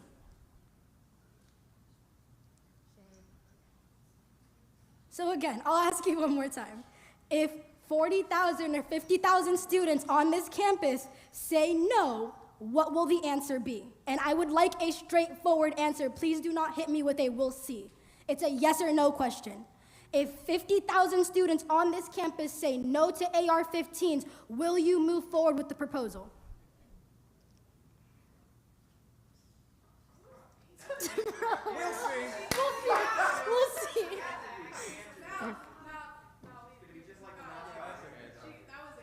Yeah, that's a yes right there.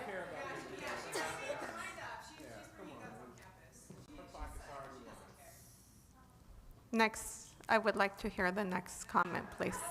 So wait, so you're really not going to answer my question, Dr. Garcia? I'm listening. I will consider every. Thank you. Thank you. Okay. I'm done. Okay, Thank how you. about this? Vice President, Vice President, if 50,000 students say no, will you guys be moving forward with this? I'm going to have to side with our president. You have to understand there are 50,000 students. I need them to complete the survey. Right, I'm saying. But you're giving me a if we hypothetical. fail, Right. Understood. Right. To be so respectful. I'm sorry. So I'm asking you. If I we understand. send you all the- But to be respectful. Yes. Let's gather the data first, because what I'm hearing from all of you guys, our chief of police has been going to ICCs, going to every place to talk about this. This is And what this forum is for. And she's been getting a no Understood. every time. Understood, but now we have forums to listen and hear from you. So Okay. please, what we want to do for our May 6th forum is really have a different format. We heard you guys, right? You don't want, but let me speak, please. Let me speak, I have please. a question. Are there That any is not board after the trustee members in decision. the audience? We've talked about this. Are We've there any talked board about trustee this. members in the audience Are right we now? gonna, are you, If you guys could please addressed stand me, up, I just would want to appreciate respond, that. right? You addressed me, can I respond? Yeah, sure, Okay. go ahead. So, One at a time. Hold on. One at a time. I want to hear what she said. Let her talk. right. We have a student-led forum on May 6th. Right. We're listening to you guys. This Right. format is not what you want. You guys want to be able to have this discussion and for it to be an active discussion. So again, we're going to welcome the leaders here, whether it's Cesar, whomever it may be. We're going to try another format. We need to listen to you guys. We hear that, right? We want a discussion. We hear that. But we want to make sure it's a dialogue, not a debate, right? We want to hear you. So Cesar, go ahead. Thank you. I just want to give everyone an opportunity to breathe. I know that this is a difficult conversation, and I just want to first thank our students for sharing their inputs. I think that democracy isn't easy, but these conversations are necessary. I also want to give my thanks and my gratitude to everybody that's here in the audience. I know that this is difficult for us to hear, but we need to hear this. We need to hear this, and it's about time that we are authentic and we are honest about the way that we feel, about the way that things are going on this campus. And so I would love an opportunity to be on the student-led panel to make sure that this is equitable, that we ensure that we have a fair discussion, because in full transparency, our student body president is in favor of this, and there's a lot of students that are not in favor. Right. And so I want to make students feel heard and seen, and that this process moving forward is equitable, and that we hear all sides of this. And so I think that there's a lot of growth that can be done in the next forum, and I would love to work with y'all on that, and I'm looking forward to the next one. And I appreciate that. So as we stated, May 6th is going to be our student-led forum, but again, I want to thank everyone who stayed to listen to our students, right? They're most important. Your views are important. We want to make sure we have a format that's conducive to what you guys are asking for. So we want to work together and partner on that, because we want to make sure we're able to answer those questions at the same time. So again, I want to thank everyone for being here today. I know this was a courageous conversation, and we will continue to have these conversations, but most importantly, I want to make sure these student voices, if you guys are available on May 6th, let's have this conversation in a different format, in a way that we can actually listen, respond to, and have a dialogue about it, okay? Go ahead, lastly. Let's talk about that. What does a democratic format mean to you? Do you Right, guys so not Caesar's know what a gonna be democratic part of it. format is? I'm sorry? Do you guys not know what a democratic format is? Well, it depends, because when we're saying a democratic format, which I've already alluded to, it would be a different response to this, correct? So a democratic format, if you're going over on the poli-sci side of things, we can definitely do something like that, but let's have that suggestion and that conversation. Yeah, my recommendation, especially like in filling the equity gaps, is ensuring that we increase communication on this. Being fully and 100% transparent moving forward, letting everyone on the campus community know what's going on and what decisions are being made. Because I think that time and time again, and I've had this conversation multiple times this week, one issue of growth for our campus is communication. We are larger than 8 UN recognized countries, and facilitating communication to a body of our size is critical to ensure that everyone knows what's going on. And so sending out a campus-wide email about like there is, and I know that, you know, we've done that before, but continuing and just reminding our students of like, this is what the forum is going to do. It is going to be student-led. These are the discussions that we're going to be having. These are the issues that are going to be on the agenda. And if anybody else wants to bring anything to the discussion, they're more than welcome to. Because I think that these campus forum formats are working very well, and I would love to continue to see them in the future. But I think that, of course, I hear and understand our administration side of like having community agreements. And so I think that there is a middle ground that can be reached here to ensure that we are effective, that we respect transparency, we're allowing people to vent their frustrations, but also that we're able to have a process moving forward. I chair our statewide student government meetings, and I know how, you know, that we oftentimes need to have order in this, but also we need to give an opportunity for individuals to be authentic, to vent. And so I understand both sides of this, and I would love to like move forward in the discussion, but I think that the reason that things are getting out of order because students are getting frustrated because they're not feeling seen, they're not feeling heard, and that there's discrepancies that we have been seeing. And so acknowledging all of that, I think that that is good and solid feedback to move forward. I agree, and we're definitely committed to that. So again, May 6th, right? Everyone that's here, you're more than welcome to join and also assist. Oh, sure. Sure. One last question. So sorry, I'm also a part of the core club. I'm the vice president currently. But I did just kind of wanted to, in the discussion of being open and talking about democracy and the school being open with us, I think one solution that at least the public safety or the police department is overlooking is the ability for Mount SAC to be political advocates. As we hear students talk about how we don't want these firearms on campus, it would be kind of safe to say that we don't want guns to be just to be around in general. And I know Mount SAC is a part of a political advocacy group called the San Gabriel Valley Economic Partnership, and they definitely have very close allies there. And so my question is, why aren't we as students invited to those discussions to be able to advocate for our policies that we want to see in the greater SoCal region, and more specifically the San Gabriel Valley, with such powerful allies in the San Gabriel Valley Economic Partnership? No, that's definitely an opportunity. Let me look into that to understand what is our membership, right? Yeah, but definitely. In addition to, are the meetings being advertised? Are you aware of them? So give me that opportunity to check in on that, and I can have a response for you at our student-led forum. Yeah, definitely, because I do want Mount SAC to be able to represent students, and from what I do understand about that group is that they recommend economic interests and the business interests within our community. And so I do think it's time that instead of promoting the interests of just businesses, that we also promote the interests of our students in an open and honest way. So thank you. We appreciate that. Again, thank you everyone for coming.